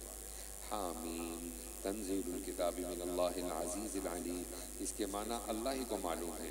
یہ کتاب اتاری گئی ہے اللہ کی طرف سے جو زبردست ہے، ہر چیز کا جاننے والا ہے، گناہ کا بخشنے والا ہے اور توبہ کا قبول کرنے والا ہے، سخت سزا دینے والا ہے، قدرت والا ہے، اس کے سوا کوئی لائق عبادت نہیں، اسی کے پاس سب کو جانا ہے۔ اللہ تعالیٰ کی ان آیتوں میں یعنی قرآن میں وہی لوگ ناحق کے جھگڑے نکالتے ہیں جو اس کے منکر ہیں، تو ان لوگوں کو شہروں میں امن و امان سے چلنا پھرنا آپ کو اشتباہ میں نہ ڈالیں۔ ان سے پہلے نوح کی قوم نے اور دوسرے گروہوں نے بھی جو ان کے بعد ہوئے، جیسے عاد اور سمود وغیرہ، ہم دین حق کو جھٹلایا تھا، اور ہر امت میں سے جو لوگ ایمان نہ لائے تھے انہوں نے اپنے پیغمبر کے گرفتار کرنے کا ارادہ کیا اور ناحق کے جھگڑے نکالے تاکہ اس ناحق سے حق کو باطل کر دے، سو میں نے آخر ان پر داروگیر کی، سو دیکھو میری طرف سے ان کو کیسی سزا ہوئی۔ وَكَذَلِكَ حَقَّتْ كَلِمَتُ، اور اسی طرح تمام کافروں پر آپ کے پروردگار کا یہ قول ثابت ہو چکا ہے کہ وہ لوگ آخرت میں دوزخی ہوں گے۔ الذین یحملون العرش، اب یہاں پر اللہ تعالیٰ اپنے ان 8 فرشتوں کا ذکر فرما رہے ہیں کہ جو فرشتے اللہ کے عرش کو اٹھائے ہوئے ہیں، ان کی تعریف ہو رہی ہے کہ وہ اللہ کی ہر وقت حمد و ثنا، اور پھر اس مومن کا ذکر کر رہے ہیں کہ وہ مومن جب اپنے اعمال کی بدولت جنت میں جائے گا تو جنت میں جا کے اپنے ماں باپ کو، اپنی بیوی کو، اپنے بچوں کو نہیں دیکھے گا، تو پوچھے گا کہ این والدی، این امی، این اولادی، میرے ماں باپ کہاں ہیں، میرے بچے کہاں ہیں؟ تو اللہ کہیں گے ان کے ایسے اعمال تو نہ تھے، تو یہ کہے گا میں جو عمل کرتا تھا یہ عمل انہی کے لیے تو کرتا تھا، تو اللہ ان کو بھی پھر اس کے ساتھ ملا دیں گے جنت میں۔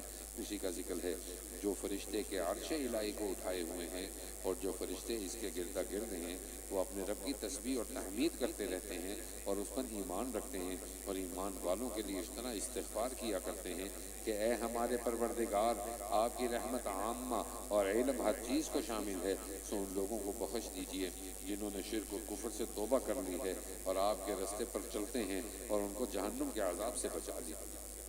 اے ہمارے پروردگار، اور ان کو ہمیشہ رہنے کی بہشتوں میں جن کا آپ نے ان سے وعدہ کیا ہے داخل کر دیجئے، اور ان کے ماں باپ اور بیویوں اور اولاد میں جو جنت کے لائق یعنی مومن ہو ان کو بھی داخل کر دیجئے، بلا شک آپ زبردست حکمت والے ہیں۔ اور ان کو قیامت کے دن ہر طرح کی تکالیف سے بچائیے، اور آپ جس کو اس دن کی تکالیف سے بچا لیں تو اس پر آپ نے بہت مہربانی فرمائی، اور یہ بڑی کامیابی ہے۔ ان الذین کفروا، اب یہاں سے کفار کے بعد احوال کا ذکر کیا جا رہا ہے کہ جب وہ دوزخ میں داخل ہوں گے حسرت اور افسوس اور غم کریں گے۔ یہ بار بار ہم مضمون پیچھے پڑھ آئے ہیں۔ ان الذین کفروا ینادون، جو لوگ کافر ہوئے اس وقت ان کو پکارا جائے گا کہ جیسی تم کو اس وقت اپنے سے نفرت ہے، اس سے بڑھ کر خدا کو تم سے نفرت تھی جبکہ تم دنیا میں ایمان کی طرف بلائے جاتے تھے، پھر تم نہیں مانا کرتے۔ قالوا ربنا امتنا اثنتین، وہ لوگ کہیں گے اے ہمارے پروردگار، آپ نے ہم کو دوبار مردہ کر رکھا اور دوبار زندگی دی، تو ہم اپنی خطاؤں کا اقرار کرتے ہیں، تو کیا یہاں سے نکلنے کی کوئی صورت ہے؟ وجہ اس کی یہ ہے کہ جب صرف اللہ کا نام لیا جاتا تھا تو تم انکار کرتے تھے، اور اگر اس کے ساتھ کسی کو شریک کیا جاتا تھا تو تم مان لیتے تھے، سو اس پر یہ فیصلہ اللہ کا ہے جو عالی شان اور بڑے رتبے والا ہے۔ هو الذی یریکم آیاتہ، وہی ہے جو تم کو اپنی نشانیاں دکھلاتا ہے، اور وہی ہے جو آسمان سے تمہارے لیے رزق پہنچاتا ہے، اور صرف وہی شخص نصیحت قبول کرتا ہے جو خدا کی طرف رجوع کرنے کا ارادہ کرتا ہے۔ فادعوا اللہ مخلصین لہ الدین، سو تم لوگ خدا کو خالص اعتقاد کر کے پکارو، وہ کافروں کو ناگوار ہی کیوں نہ ہو۔ رفیع الدرجات ذو العرش، وہ رفیع الدرجات ہے، وہ عرش کا مالک ہے، وہ اپنے بندوں میں سے جس پر چاہتا ہے وحی یعنی اپنا حکم بھیجتا ہے تاکہ وہ صاحب وحی لوگوں کو اجتماع کے دن یعنی قیامت کے دن سے ڈرائے۔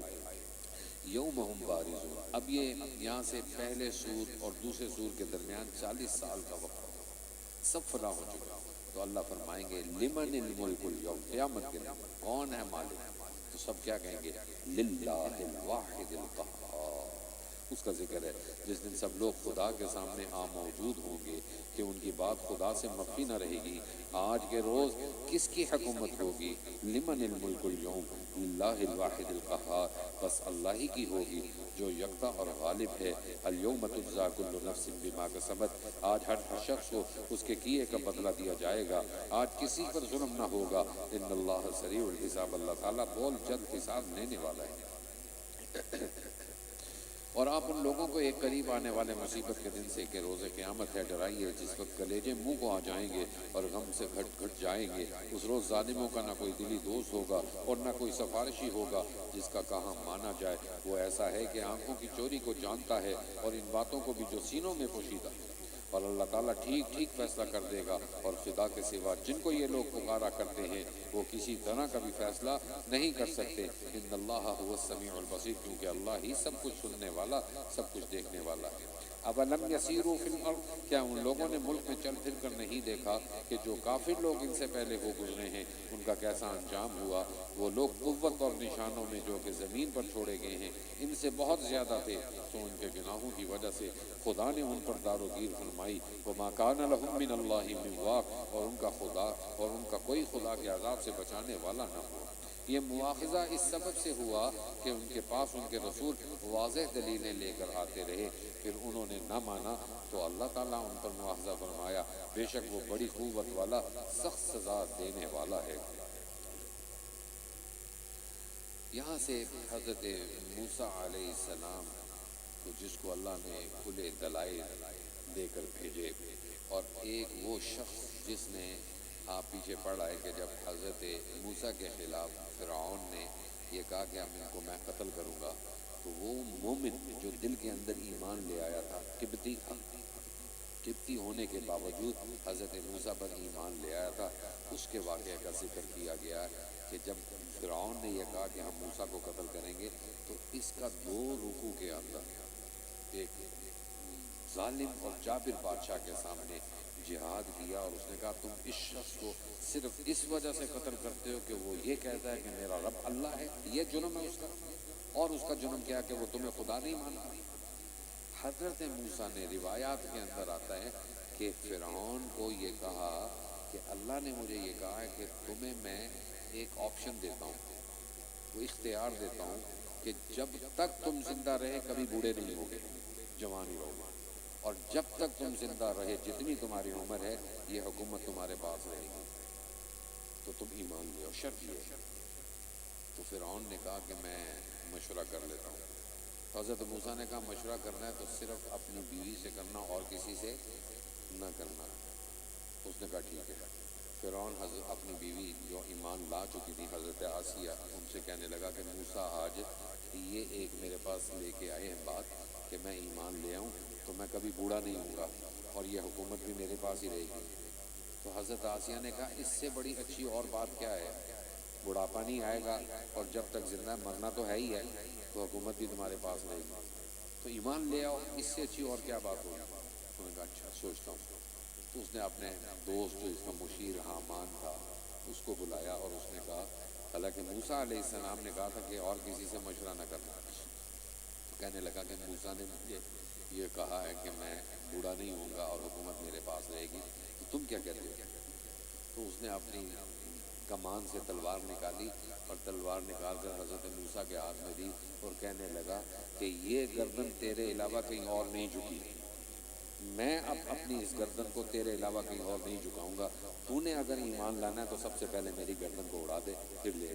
تو پھر وہ فرعون اس اپنے مشیر کی بات مان کر حضرت موسیٰ کی بات نہ مانی اور کافر ہی رہا.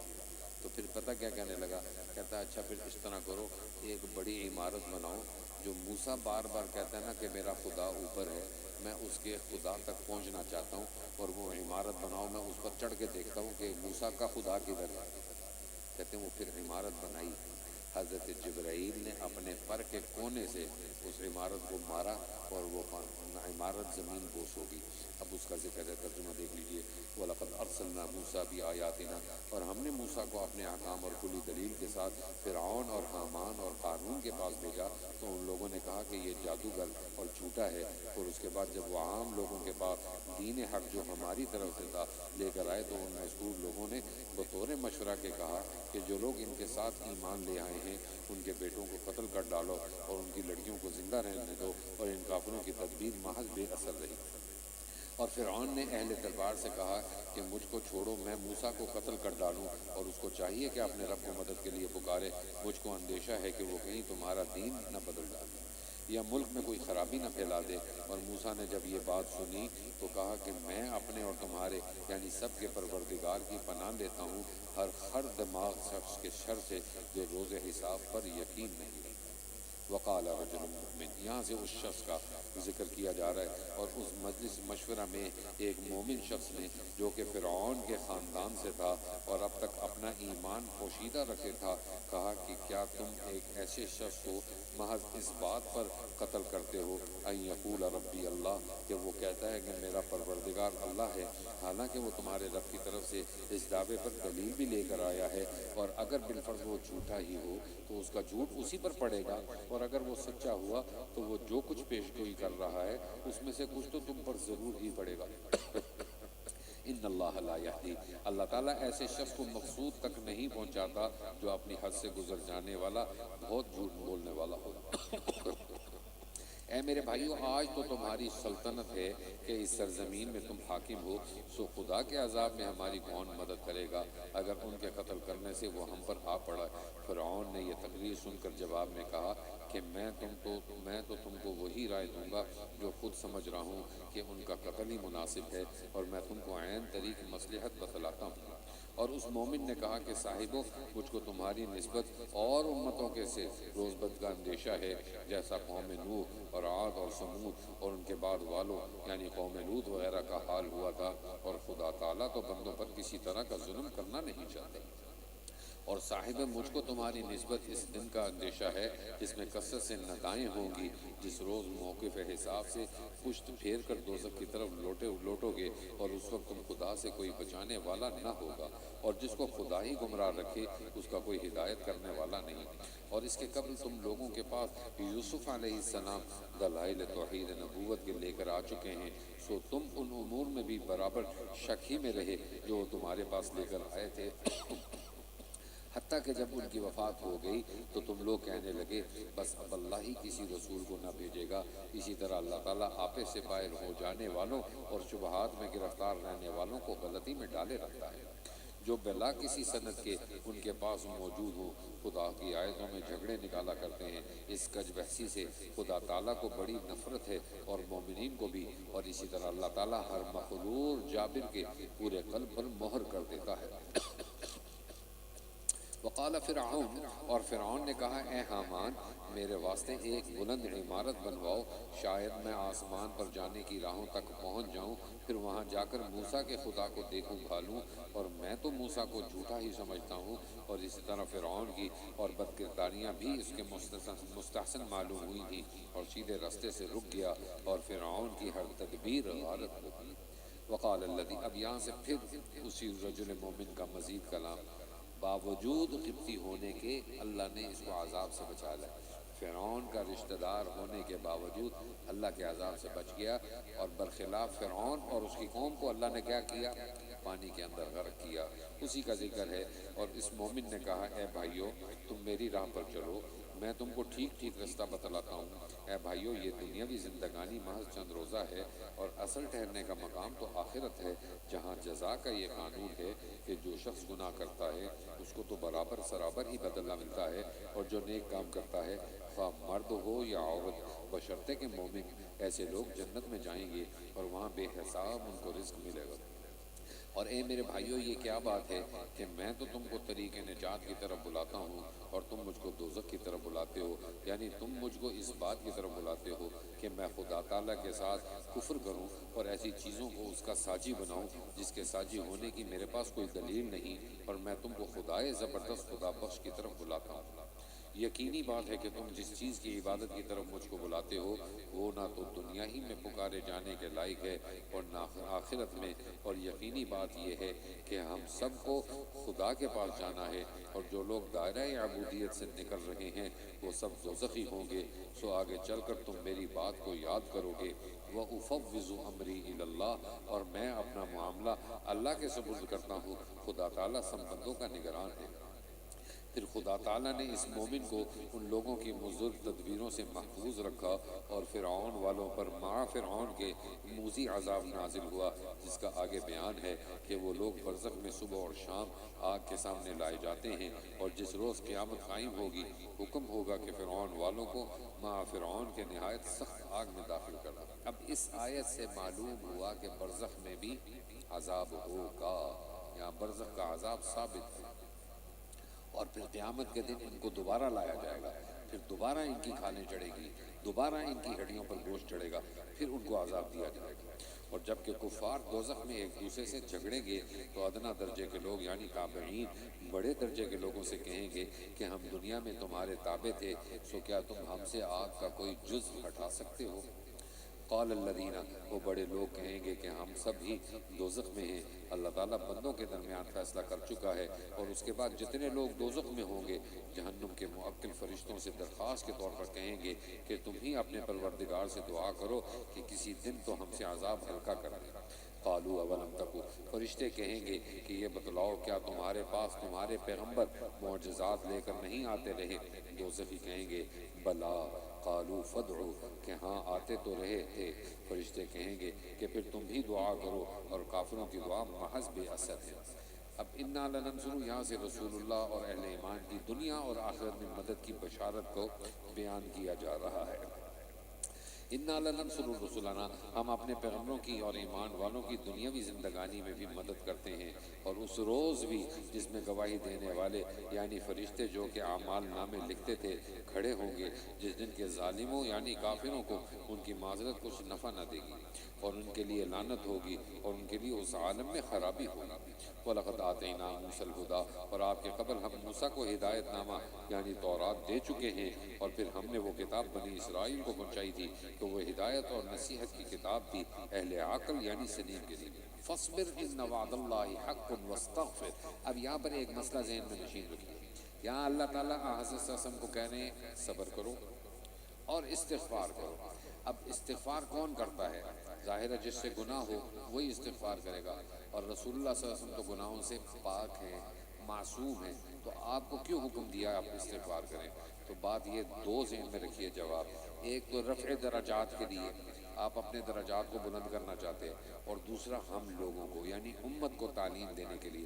اگر رسول اللہ استغفار کر رہے ہیں تو ہمیں تو بطریق اولا استغفار کرنا چاہیے، جو سر سے لے کے پاؤں تک گناہوں میں ڈوبے ہوئے ہیں، بس اللہ تعالیٰ اس کا ذکر کر رہے ہیں۔ سو آپ صبر کیجئے، بے شک اللہ کا وعدہ سچا ہے، اور اپنے اس گناہ کی جس کو مجازن گناہ کہہ دیا معافی مانگیے، اور شام اور صبح اپنے رب کی تسبیح تحمید کرتے رہیے۔ اور جو لوگ بلا کسی سند کے ان کے پاس موجود ہوں خدا کی آیتوں میں جھگڑے نکالا کرتے ہیں، ان کے دلوں میں بڑائی ہی بڑی ہے کہ وہ اس تک بھی پہنچنے والے نہیں۔ سو آپ اللہ کی پناہ مانگتے رہیے، بے شک وہی سب کچھ سننے والا، سب کچھ دیکھنے والا ہے۔ لخلق السماوات والارض، اب لوگوں کی پیدائش اور آسمانوں کی پیدائش، اللہ کے لیے دونوں چیزیں کوئی مشکل نہیں ہے۔ یہاں پر اللہ تعالیٰ فرما رہے ہیں کہ بالیقین آسمانوں اور زمین کا ابتداءً پیدا کرنا آدمیوں کے دوبارہ پیدا کرنے کی نسبت بڑا کام ہے، لیکن اکثر آدمی اتنی بات نہیں سمجھتے، اور بینا اور نہ بینا، اور ایک وہ لوگ جو ایمان لائے اور انہوں نے اچھے کام کیے اور دوسرے بدکار باہم برابر نہیں ہوتے۔ تم لوگ بہت ہی کم سمجھتے ہو، قیامت تو ضرور ہی آ کر رہے گی، اس کے آنے میں کسی طرح کا شک ہے ہی نہیں، مگر اکثر لوگ نہیں مانتے۔ یہاں پر اب اللہ تعالیٰ اس آیت میں فرما رہے ہیں مومنوں کو کہ تم اللہ سے مانگا کرو، دعائیں مانگا۔ حدیث میں آتا ہے الدعاء مخ العبادہ، عبادت کا مغز ہے دعا۔ اگر تمہاری جوتی کا تسمہ بھی اگر گم ہو گیا ہے اس کو بھی اللہ سے مانگو، یا رب کہہ کے پکارو گے تو اللہ جواب میں کہے گا لبیک یا عبدی، میں حاضر ہوں اے میرے بندے۔ لیکن اس کے برعکس ہم کیا کرتے ہیں، اپنے اللہ کو بھول جاتے ہیں۔ تین بندوں کی دعا کو کبھی رد نہیں کرتا، باپ کی اولاد کے حق میں، دوسری مظلوم کی ظالم کے حق میں، اور تیسری روزے دار کی افطار کے وقت۔ اب افطاری کے وقت جو دعا مانگی جاتی ہے اس کو اللہ تعالیٰ کبھی رد نہیں کرتا۔ حدیث میں آتا ہے کہ روزے کے وقت جو شخص دعا نہیں مانگتا اس کی مثال ایسی ہے کہ سارا دن مزدوری کرتا رہے اور جب اجرت کا وقت آئے اور وہ چلا جائے چھوڑ کے۔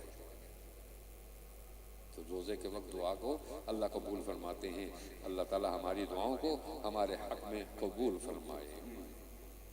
وہ تمہارے پروردگار نے فرما دیا ہے کہ مجھ کو پکارو، میں تمہاری درخواست قبول کروں گا۔ جو لوگ صرف میری عبادت سے سرتابی کرتے ہیں وہ عن قریب مرتے ہی ذلیل ہو کر جہنم میں داخل ہوں گے۔ اللہ الذی، یہاں سے اللہ تعالیٰ کے انعامات اور احسانات کا ذکر کیا جا رہا ہے۔ اللہ ہی ہے جس نے تمہارے نفع کے لیے رات بنائی تاکہ اس میں آرام کرو، اور اسی نے دن کو دیکھنے کے لیے روشن بنایا۔ بے شک اللہ تعالیٰ کا لوگوں پر بڑا ہی فضل ہے، لیکن اکثر آدمی ان نعمتوں کا شکر نہیں کرتے۔ ذالکم اللہ ربکم خالق کل شیء، یہ ہے اللہ تمہارا رب، وہ ہر چیز کا پیدا کرنے والا ہے، اس کے سوا کوئی لائق عبادت نہیں۔ سو بعد اس بات توحید کے تم لوگ شرک کر کے کہاں الٹے چلے جا رہے ہو؟ اسی طرح وہ پہلے لوگ بھی الٹے چلا کرتے تھے جو اللہ کی نشانیوں کا انکار کیا کرتے تھے۔ اللہ ہی ہے جس نے زمین کو مخلوق کا قرار گاہ بنایا اور آسمان کو مثل چھت کے بنایا اور تمہارا نقشہ بنایا، سو عمدہ نقشہ بنایا، وَرَزَقَكُم مِّنَ الطَّيِّبَاتِ، اور تم کو عمدہ چیزیں کھانے کو دی۔ ذالکم اللہ ربکم، پس یہ اللہ ہے تمہارا رب، فتبارک اللہ رب العالمین، سو بڑا عالی شان ہے اللہ جو سارے جہان کا پروردگار ہے۔ هو الحی لا الہ الا ہو، وہی ازلی ابدی زندہ رہنے والا ہے، اس کے سوا کوئی لائق عبادت نہیں، سو تم سب خالص اعتقاد کر کے اس کو پکارا کرو۔ تمام خوبیاں اسی اللہ کے لیے ہیں۔ الحمدللہ رب العالمین، جو پروردگار ہے تمام جہان کا۔ آپ ان مشرکوں کو سنانے کے لیے کہہ دیجئے کہ مجھ کو اس سے ممانعت کر دی گئی ہے کہ میں ان شرکاء کی عبادت کروں جن کو خدا کے علاوہ تم پکارتے ہو، جبکہ میرے پاس میرے رب کی نشانیاں آ چکی اور مجھ کو یہ حکم ہوا ہے کہ میں صرف رب العالمین کے سامنے گردن جھکا لوں۔ هو الذی خلقکم من تراب ثم من نطفۃ، وہی ہے جس نے تم کو مٹی سے پیدا کیا، پھر نطفے سے، پھر خون کے لوتھڑے سے، پھر تم کو بچہ کر کے ماں کے پیٹ سے نکالتا ہے، پھر تم کو زندہ رکھتا ہے تاکہ تم اپنی جوانی کو پہنچو، پھر تاکہ تم بوڑھے ہو جاؤ اور کوئی تم میں سے پہلے ہی مر جاتا ہے، اور تاکہ تم سب اپنے اپنے وقت مقرر یعنی مقدر تک پہنچ جاؤ، اور یہ سب کچھ اس لیے کیا گیا تاکہ تم لوگ سمجھو۔ وہی ہے جو جلاتا ہے اور مارتا ہے، پھر جب وہ کسی کا کام دفعتاً پورا کرنا چاہتا ہے سو بس اس کی نسبت اتنا فرما دیتا ہے کن فیکون، ہو جا سو وہ ہو جاتا ہے۔ الم تر الی الذین یجادلون فی آیات اللہ، اب یہاں پر ان لوگوں کی سرزنش کی جا رہی ہے جو رسول اللہ صلی اللہ علیہ وسلم سے رسالت کے بارے میں جھگڑا کرا کرتے تھے۔ اللہ ان کی اس بات کو رد فرما رہے ہیں ایک عذاب کے ڈرانے کی صورت میں۔ فرما رہے ہیں کیا آپ نے ان لوگوں کی حالت کو نہیں دیکھا جو اللہ تعالیٰ کی آیتوں میں جھگڑے نکالتے ہیں، حق سے کہا پھرے چلے جا رہے ہیں؟ جن لوگوں نے اس کتاب یعنی قرآن کو جھٹلایا اور اس چیز کو بھی جو ہم نے اپنے پیغمبروں کو دے کر بھیجا تھا، سو ان کو ابھی یعنی قیامت میں جو قریب ہے معلوم ہوا جاتا ہے، جبکہ توق ان کی گردنوں میں ہوں گے اور زنجیریں ان کو گھسیٹتے ہوں گی۔ فی الحمیم، کھلتے پانی میں لیے جائیں گے، ثم فی النار یسجرون، پھر یہ آگ میں جھونک دیے جائیں گے۔ ثم قیل لهم اینما کنتم تشرکون، پھر ان سے پوچھا جائے گا کہ وہ معبود غیر اللہ کہاں گے جن کو تم شریک خدائی ٹھہراتے تھے؟ وہ کہیں گے کہ وہ تو سب ہم سے غائب ہو گئے، بلکہ ہم اس کے قبل کسی کو بھی نہیں پوچھتے تھے۔ اللہ تعالیٰ اسی طرح کافروں کو غلطی میں پھنسائے رکھتا ہے۔ یہ سزا اس کے بدلے میں ہے کہ تم دنیا میں ناحق خوشیاں مناتے تھے، اور اس کے بدلے میں کہ تم اتراتے تھے جہنم کے دروازوں میں گھسو اور ہمیشہ اس میں رہو، سو متکبرین کا وہ برا ٹھکانہ ہے۔ فبئس مثوى المتکبرین، اور جب ان سے اس طرح انتقام لیا جائے گا۔ اب یہاں سے حضرت صلی اللہ علیہ وسلم کو تسلی دی جا رہی ہے کہ آپ ان کو اپنی زندگی میں عذاب کا ڈرائیں، اور اگر ان کو آپ کی زندگی میں عذاب نہ بھی دیا تو ان کو مرنے کے بعد ہمارے ہی پاس آنا ہے۔ فاصبر ان وعد اللہ حق، تو آپ چندے صبر کیجئے، بے شک اللہ کا وعدہ سچا ہے۔ پھر جس عذاب کا ہم ان سے وعدہ کر رہے ہیں، اس میں سے کچھ تھوڑا سا عذاب اگر ہم آپ کو دکھلا دیں یا اس کے نزول کے قبل ہی ہم آپ کو وفات دے دیں تو ہمارے ہی پاس ان کو آنا ہوگا۔ اور ہم نے آپ سے پہلے بہت سے پیغمبر بھیجے، جن میں بعضے تو وہ ہیں کہ ان کا قصہ ہم نے آپ سے بیان کیا ہے، اور بعضے وہ ہیں جن کا ہم نے آپ سے قصہ بیان نہیں کیا۔ اور اتنا امر سب میں مشترک ہے کہ کسی رسول سے یہ نہ ہو سکا کہ کوئی معجزہ بغیر اذن الہی کے ظاہر کر سکے۔ پھر جس وقت اللہ کا حکم نزول عذاب کے لیے آئے گا، ٹھیک ٹھیک فیصلہ ہو جائے گا، اور اس وقت اہل باطل خسارے میں رہ جائیں گے۔ اب یہاں سے اللہ تعالیٰ کی صفت خالقیت کو بیان کیا جا رہا ہے۔ اللہ ہی ہے جس نے تمام تمہارے لیے مواشی بنائے تاکہ ان میں بعض سے سواری لو، اور ان میں بعض ایسے ہیں کہ ان کو کھاتے بھی ہو، اور تمہارے ان میں اور بھی بہت فائدے ہیں، اور اس لیے بنائے تاکہ تم ان پر اپنے مطلوب تک پہنچو جو تمہارے دلوں میں ہے، اور ان پر بھی اور کشتی پر بھی لدے لدے پھرتے ہو، اور ان کے علاوہ اللہ تم کو اپنی اور بھی نشانیاں دکھلاتا رہتا ہے۔ سو تم اللہ تعالیٰ کی کون کون سی نشانیوں کا انکار کرو گے؟ کیا ان لوگوں نے ملک میں چل پھر کر نہیں دیکھا کہ جو مشرک لوگ ان سے پہلے ہو گزرے ہیں ان کا کیا انجام ہوا؟ حالانکہ وہ لوگ ان سے زیادہ تھے، اور قوت اور نشان میں بھی جو کہ زمین پر چھوڑ گئے ہیں بڑے ہوئے۔ سو ان کی یہ تمام تر کمائی ان کے کچھ کام نہ آئی۔ فلما جاءتهم رسلهم، غرض جب ان کے پیغمبر ان کے پاس کھلی دلیلیں لے کر آئے تو وہ لوگ اپنے اس علم معاش پر بڑے نازاں ہوئے جو ان کو حاصل تھا، اور ان پر وہ عذاب آ پڑا جس کے ساتھ تمسخر کرتے تھے۔ پھر جب انہوں نے ہمارا عذاب دیکھا تو کہنے لگے ہم خدائے واحد پر ایمان لائے، اور ان سب چیزوں سے ہم منکر ہوئے جن کو ہم اس کے ساتھ شریک ٹھہراتے تھے۔ سو ان کو ان کا یہ ایمان لانا نافع نہ ہوا جب انہوں نے ہمارا عذاب دیکھ لیا۔ سنت اللہ التی قد خلت فی عبادی، اللہ تعالیٰ نے اپنا یہی معمول مقرر کیا ہے جو اس کے بندوں میں پہلے سے ہوتا چلا آیا ہے، اور اس وقت کافر خسارے میں رہے۔ سورہ حامیم سجدہ، اس میں 54 آیتیں ہیں، مکہ میں نازل ہوئی ہے اور 6 رکوع ہیں۔ دوسری مکی صورتوں کی طرح اس صورت کا موضوع بھی اسلام کے بنیادی عقائد کا اثبات اور مشرکین کی تردید ہے۔ اب اچھا جی، بس 10 منٹ اور انشاءاللہ اجازت ہے؟ یہ صورت کر لوں جی۔ اچھا، اس صورت کی جو پہلی آیتیں نازل ہوئی نا، اس میں کفار نے مشورہ یہ کیا کہ رسول اللہ صلی اللہ علیہ وسلم کے پاس جا کر بات کریں کہ جب سے تم اپنا نیا مذہب لے کے آئے ہو، تمہارے اس مذہب میں لانے کی وجہ سے ہم میں جو اتفاق تھا وہ اتفاق نفاق میں بدل گیا۔ تم چاہتے کیا ہو؟ تمہیں زمین چاہیے، دولت چاہیے، عورت چاہیے، کیا چاہیے؟ جو مانگتے ہو ہم تمہیں دیتے ہیں۔ اب بات کون کرے؟ تو ان کو کہا کہ ہم نے بات کرنے کے لیے کوئی ایسا بندہ ہونا چاہیے جو فصیح اور بلیغ بات کر سکے، جو ان کی بات کا جواب بھی دے سکے۔ تو عتبہ ابن ربیعہ ان کے اندر ایک ایسا شخص تھا جو عربی میں بھی بڑا ماہر تھا اور صاحب علم تھا۔ وہ جب حضور صلی اللہ علیہ وسلم کے پاس گیا اور یہ ساری باتیں کی تو حضور صلی اللہ علیہ وسلم نے اس سورت کی تلاوت کی۔ جب تلاوت کی تو یہ عتبہ اپنے ان سرداروں کے پاس آیا تو کہنے لگا اللہ کی قسم، نہ وہ جادو ہے، جادوگر ہے، اور نہ وہ کوئی شاعر ہے، وہ تو اللہ کے عذاب سے ڈراتا ہے۔ تو ان آیتوں میں اللہ ان کا ذکر فرما رہے ہیں۔ شروع کرتا ہوں اللہ کے نام سے جو بڑے مہربان نہایت رحم والے ہیں۔ حامیم، تنزیل من الرحمن الرحیم، یہ کلام رحمان رحیم کی طرف سے نازل کیا جاتا ہے۔ یہ ایک کتاب ہے جس کی آیتیں صاف صاف بیان کی گئی ہیں، یعنی ایسا قرآن ہے جو عربی زبان میں ہے، ایسے لوگوں کے لیے نافع ہے جو دانش مند، ماننے والوں کے لیے بشارت دینے والا ہے، اور نہ ماننے والوں کے لیے ڈرانے والا ہے۔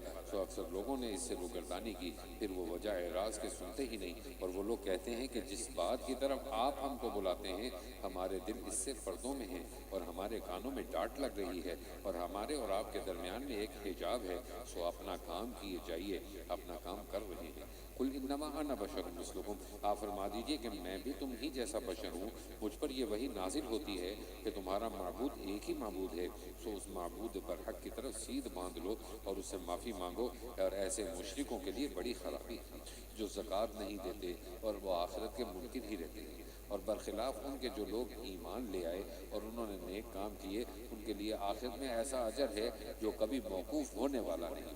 قل اِنکم، آپ فرمائیے کہ کیا تم لوگ ایسے خدا کی توحید کا انکار کرتے ہو جس نے زمین کو باوجود اتنی بڑی وسعت کے 2 روز میں پیدا کر دیا اور تم اس کے شریک ٹھہراتے ہو؟ یہی سارے جہان کا رب ہے، اور اس نے زمین میں اس کے اوپر پہاڑ بنا دیے اور اس زمین میں فائدے کی چیزیں رکھ دیں اور اس میں اس کے رہنے والوں کی غذائیں تجویز کر دیں۔ یہ سب 4 دن میں ہوا، جو شمار میں پورے پوچھنے والوں کے لیے۔ پھر آسمان کے بنانے کی طرف توجہ فرمائی، اور وہ اس وقت دھواں سا تھا، سو اس سے اور زمین سے فرمایا کہ تم دونوں خوشی سے آؤ یا زبردستی سے؟ دونوں نے عرض کیا کہ ہم خوشی سے حاضر ہیں۔ سو 2 روز میں اس کے ساتھ آسمان بنا دیے، اور ہر آسمان میں اس کے مناسب اپنا حکم فرشتوں کو بھیج دیا، اور ہم نے اس کے قریب والے آسمان کو ستاروں سے زینت دی اور شیاطین سے اس کی حفاظت کی۔ یہ تجویز ہے خدائے زبردست واقف الکل کی۔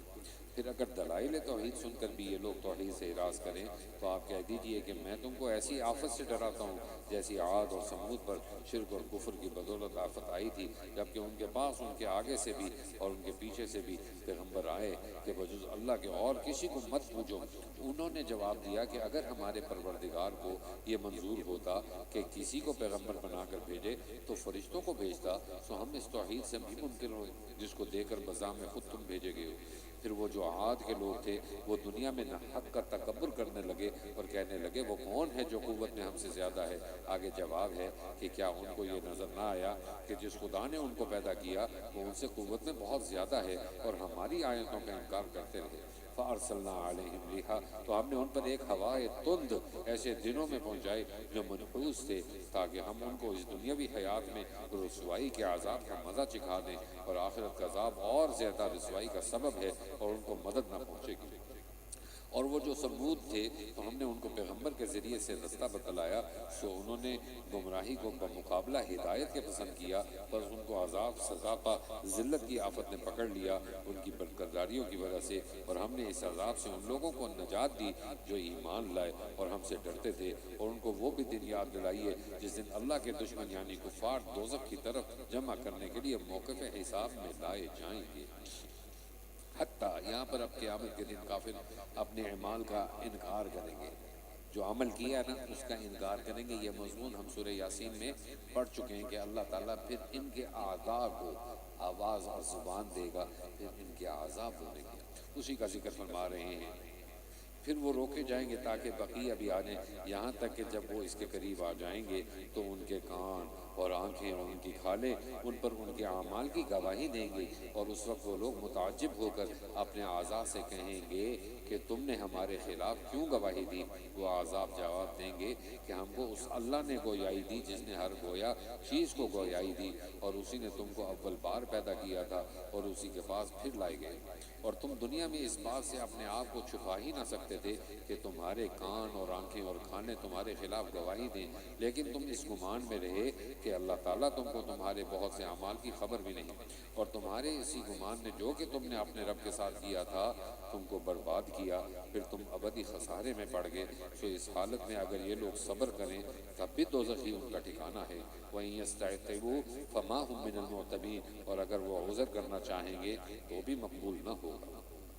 اور ہم نے دنیا میں ان کے لیے کچھ ساتھ رہنے والے شیاطین مقرر کر رکھے تھے، سو انہوں نے ان کے اگلے پچھلے اعمال ان کی نظر میں مستحسن کر رکھے تھے، اور ان کے حق میں بھی ان لوگوں کے ساتھ اللہ کا قول یعنی وعدہ عذاب پورا ہو کر رہا جو ان سے پہلے جن انسان کفار ہو گزرے ہیں، بے شک وہ سب بھی خسارے میں ہیں۔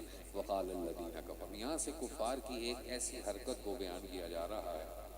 جب کفار نے دیکھا نا کہ جہاں قرآن پڑھا جاتا ہے وہ قرآن اپنی تاثیر چھوڑ دیتا ہے، لوگ مسلمان ہو جاتے ہیں، جیسے کہ 29ویں سپارے میں جنات کی ایک جماعت گزری، انہوں نے کہا قُلْ أُوحِيَ إِلَيَّ أَنَّهُ اسْتَمَعَ نَفَرٌ مِّنَ الْجِنِّ فَقَالُوا إِنَّا سَمِعْنَا قُرْآنًا عَجَبًا، تو وہ جنات بھی ایمان لے آئے۔ تو یہاں پر بھی یہ حالات تھے کہ جو قرآن سنتا ایمان لے آتا، تو کفار نے ایک حربہ استعمال کیا، انہوں نے کہا اب یوں کرتے ہیں جہاں قرآن پڑھا جائے وہاں شور ڈال دو تاکہ کسی کا کان میں بات ہی نہ پڑے۔ تو اس کا حفاظت کا ذمہ کس نے لیا؟ اللہ نے لیا۔ اِنَّا نَحْنُ نَزَّلْنَا الذِّکْرَ وَإِنَّا لَهُ لَحَافِظُونَ، اور یہ بھی ایک حفاظت کا طریقہ ہے کہ جگہ جگہ قرآن کے درس ہونے چاہیے، جگہ جگہ قرآن کے مکاتب ہونے چاہیے۔ اور یہ کافر باہم یہ کہتے ہیں کہ اس قرآن کو سنو ہی مت، اور اگر پیغمبر سنانے لگیں تو اس کے بیچ میں غل مچا دیا کرو، شاید اس تدبیر سے تم ہی غالب رہو۔ سو ہم ان کافروں کو سخت عذاب کا مزہ چکھائیں گے اور ان کو ان کے ایسے برے برے کاموں کی سزا دیں گے۔ یہی سزا ہے اللہ کے دشمنوں کی، یعنی دوزخ ان کے لیے وہ ہمیشگی کا مقام ہوگا۔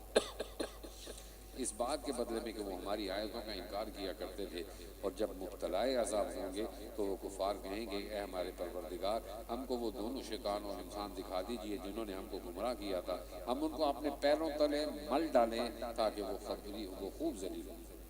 ان الذین قالوا، اب یہاں پر آپ دیکھیں کہ اللہ تعالیٰ سے یہ دعا کرنی چاہیے کہ اے اللہ، جب آپ نے ہمیں دین دیا، ایمان دیا، آپ ہمیں استقامت بھی دیجیے کہ ہم اس پر قائم بھی رہیں۔ ان الذین قالوا، جن لوگوں نے دل سے اقرار کر لیا کہ اے ہمارا رب اللہ ہے، پھر اس پر مستقیم رہے، ان پر فرشتے اتریں گے کہ تم نہ اندیشہ کرو اور نہ نن کرو، تم جنت کے ملنے پر خوش رہو جس کا تم سے پیغمبروں کی معرفت وعدہ کیا جایا کرتا تھا، اور ہم تمہارے رفیق تھے دنیاوی زندگی میں بھی اور آخرت میں بھی رہیں گے، اور تمہارے لیے اس جنت میں جس چیز کو تمہارا جی چاہے گا موجود ہے، اور نیز تمہارے لیے اس میں جو مانگو گے موجود ہے۔ نزلا من غفور الرحیم، یہ بطور مہمانی کے ہوگا غفور الرحیم کی طرف سے۔ ومن احسن قولا ممن دعا، اب یہاں پر جو اللہ کی دین کی طرف بلاتا ہے اس کی بڑی فضائل اللہ تعالیٰ نے بیان کی ہے۔ حضرت صلی اللہ علیہ وسلم، اور سب سے زیادہ فضیلت مؤذن کی ہے کہ قیامت کے دن اس کی گردن سب سے اونچی ہوگی، مؤذن کی جو اللہ کی طرف بلاتا ہے 5 وقت دن میں۔ حضرت ابن عمر رضی اللہ تعالیٰ عنہ کی روایت ہے، کہتے ہیں کہ کاش کہ میں مؤذن ہوتا تو میں روزے رکھنے میں اور نماز پڑھنے میں اپنے آپ کو اتنی مصیبت میں نہ ڈالتا کہ اتنے فضائل اللہ کی طرف بلانے والوں کے ہیں۔ اللہ فرمانے اور اس سے بہتر کس کی بات ہو سکتی ہے جو لوگوں کو خدا کی طرف بلائے اور خود بھی نیک عمل کرے اور کہے کہ میں فرما برداروں میں سے ہوں، اور نیکی اور بدی برابر نہیں ہوتی بلکہ ہر ایک کا اثر جدا ہے۔ تو اب آپ مع اتباع نیک برتاؤ سے بدی کو ٹال دیا کیجیے، پھر یکا یک آپ میں اور جس شخص میں عداوت تھی وہ ایسا ہو جائے گا جیسا کوئی دلی دوست ہوتا ہے۔ اور یہ بات انہی لوگوں کو نصیب ہوتی ہے جو بڑے مستقل مزاج ہیں، اور یہ بات اسی کو نصیب ہوتی ہے جو بڑا صاحب نصیب ہے۔ اور اگر ایسے وقت میں آپ کو شیطان کی طرف سے کچھ وسوسہ آنے لگے تو فوراً اللہ کی پناہ مانگ لیا کیجیے، بلا شبہ وہ خوب سننے والا خوب جاننے والا ہے۔ یہاں سے پھر دلائل قدرت کو بیان کیا جا رہا ہے، اور من جملہ اس کی قدرت اور توحید کی نشانیوں کے رات اور دن ہے، اور سورج ہے اور چاند ہے، بس تم لوگ نہ سورج کو سجدہ کرو اور نہ چاند کو، اور صرف اس خدا کو سجدہ کرو جس نے ان سب نشانیوں کو پیدا کیا، اگر تم خدا کی عبادت کرنا ہوگی۔ اب یہ سجدے والی آیت آ رہی ہے، یہ دوسرا سجدہ ہے، بعد میں ہم انشاءاللہ 2 سجدے کریں گے۔ پھر اگر یہ لوگ تکبر کریں تو جو فرشتے آپ کے رب کے مقرب ہیں وہ شب و روز اس کی پاکی بیان کرتے ہیں اور اس سے ذرا نہیں اکتاتے۔ اور من جملہ اس کی قدرت اور توحید کی نشانیوں کی ایک یہ ہے کہ اے مخاطب تو زمین کو دیکھتا ہے کہ دبی دبائی پڑی ہے، پھر جب ہم اس پر پانی برساتے ہیں تو وہ ابھرتی ہے اور پھولتی ہے۔ اس سے ثابت ہوا کہ جس نے اس زمین کو زندہ کر دیا وہی مردوں کو زندہ کر دے گا، بے شک وہ ہر چیز پر قادر ہے۔ بلا شبہ جو لوگ ہماری آیتوں میں کجروی کرتے ہیں وہ لوگ ہم پر مخفی نہیں ہیں، سو بھلا جو شخص نار میں ڈالا جائے وہ اچھا ہے، یا وہ شخص جو قیامت کے روز امن و امان کے ساتھ جنت میں آئے۔ جو جی چاہے کر لو، وہ تمہارا سب کیا ہوا دیکھ رہا ہے۔ جو لوگ اس قرآن کا جبکہ وہ ان کے پاس پہنچتا ہے انکار کرتے ہیں، ان میں خود تدبر کی کمی ہے، اور یہ قرآن بڑی باوقت کتاب ہے جس میں غیر واقعی بات نہ اس کے آگے کی طرف سے آ سکتی ہے اور نہ اس کے پیچھے کی طرف سے۔ یہ خدائے حکیم محمود کی طرف سے نازل کیا گیا ہے، آپ کو وہی باتیں تکذیب اور ایذا کی کہی جاتی ہیں جو آپ سے پہلے رسولوں کو کہی گئی ہیں۔ آپ کا رب بڑی مغفرت والا اور دردناک سزا دینے والا ہے۔ وَلَوْ جَعَلْنَا، اور اگر ہم اس آیت کو عجمی زبان کا قرآن بناتے تو یوں کہتے کہ اس کی آیتیں صاف صاف کیوں نہیں بیان کی گئی۔ یہ کیا بات ہے کہ عجمی کتاب اور عربی رسول، آپ کہہ دیجئے کہ یہ قرآن ایمان والوں کے لیے تو رہنما اور شفا ہے، اور جو ایمان نہیں لائے ان کے کانوں میں ڈانٹ ہے، اور وہ قرآن ان کے حق میں نابینائی ہے۔ یہ لوگ بوجہ عدم وفا کے ایسے ہیں کہ گویا کسی بڑی دور جگہ سے پکارے جا رہے ہیں۔ اور کہ آواز سنتے ہوں مگر سمجھتے نہ ہوں۔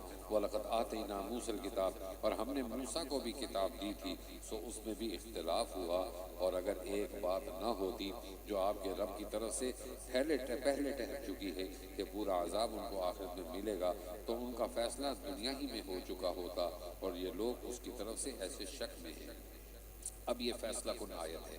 من عامل صالحا فلنفسہ، جس نے ان کو تردد میں ڈال رکھا ہے، جو شخص نیک عمل کرتا ہے وہ اپنے نفع کے لیے، اور جو شخص برا عمل کرتا ہے اس کا وبال اسی پر پڑے گا، اور آپ کا رب بندوں پر ظلم کرنے والا نہیں ہے۔ وآخر دعوانا ان الحمد للہ رب العالمین۔ اللہم انت السلام و منک السلام، تبارکت ربنا وتعالیت یا ذا الجلال والاکرام۔ اے اللہ ہمارے بیٹھنے کو قبول فرما لے، اے اللہ ہمارے پڑھنے کو قبول فرما لے، اے اللہ ہمارے سننے کو قبول فرما لے۔ یا اللہ یہ جو چھوٹی سی جماعت مسجد حسن جامع اشرفیہ میں آپ کے قرآن کو پڑھنے کے لیے، سننے کے لیے بیٹھی ہے، یا اللہ اس کو بلا حساب جنت عطا فرما دے، یا اللہ بلا حساب جنت عطا فرما دے، یا اللہ بلا حساب جنت عطا فرما دے، ہمارے پڑھنے کو قبول فرما دے۔ ربنا تقبل منا انك انت السميع العليم وتب علينا يا مولانا انك انت التواب الرحيم، وصلى الله تبارك وتعالى على خير خلقه سيدنا ومولانا محمد وعلى آله واصحابه اجمعين آمين برحمتك يا ارحم الراحمين۔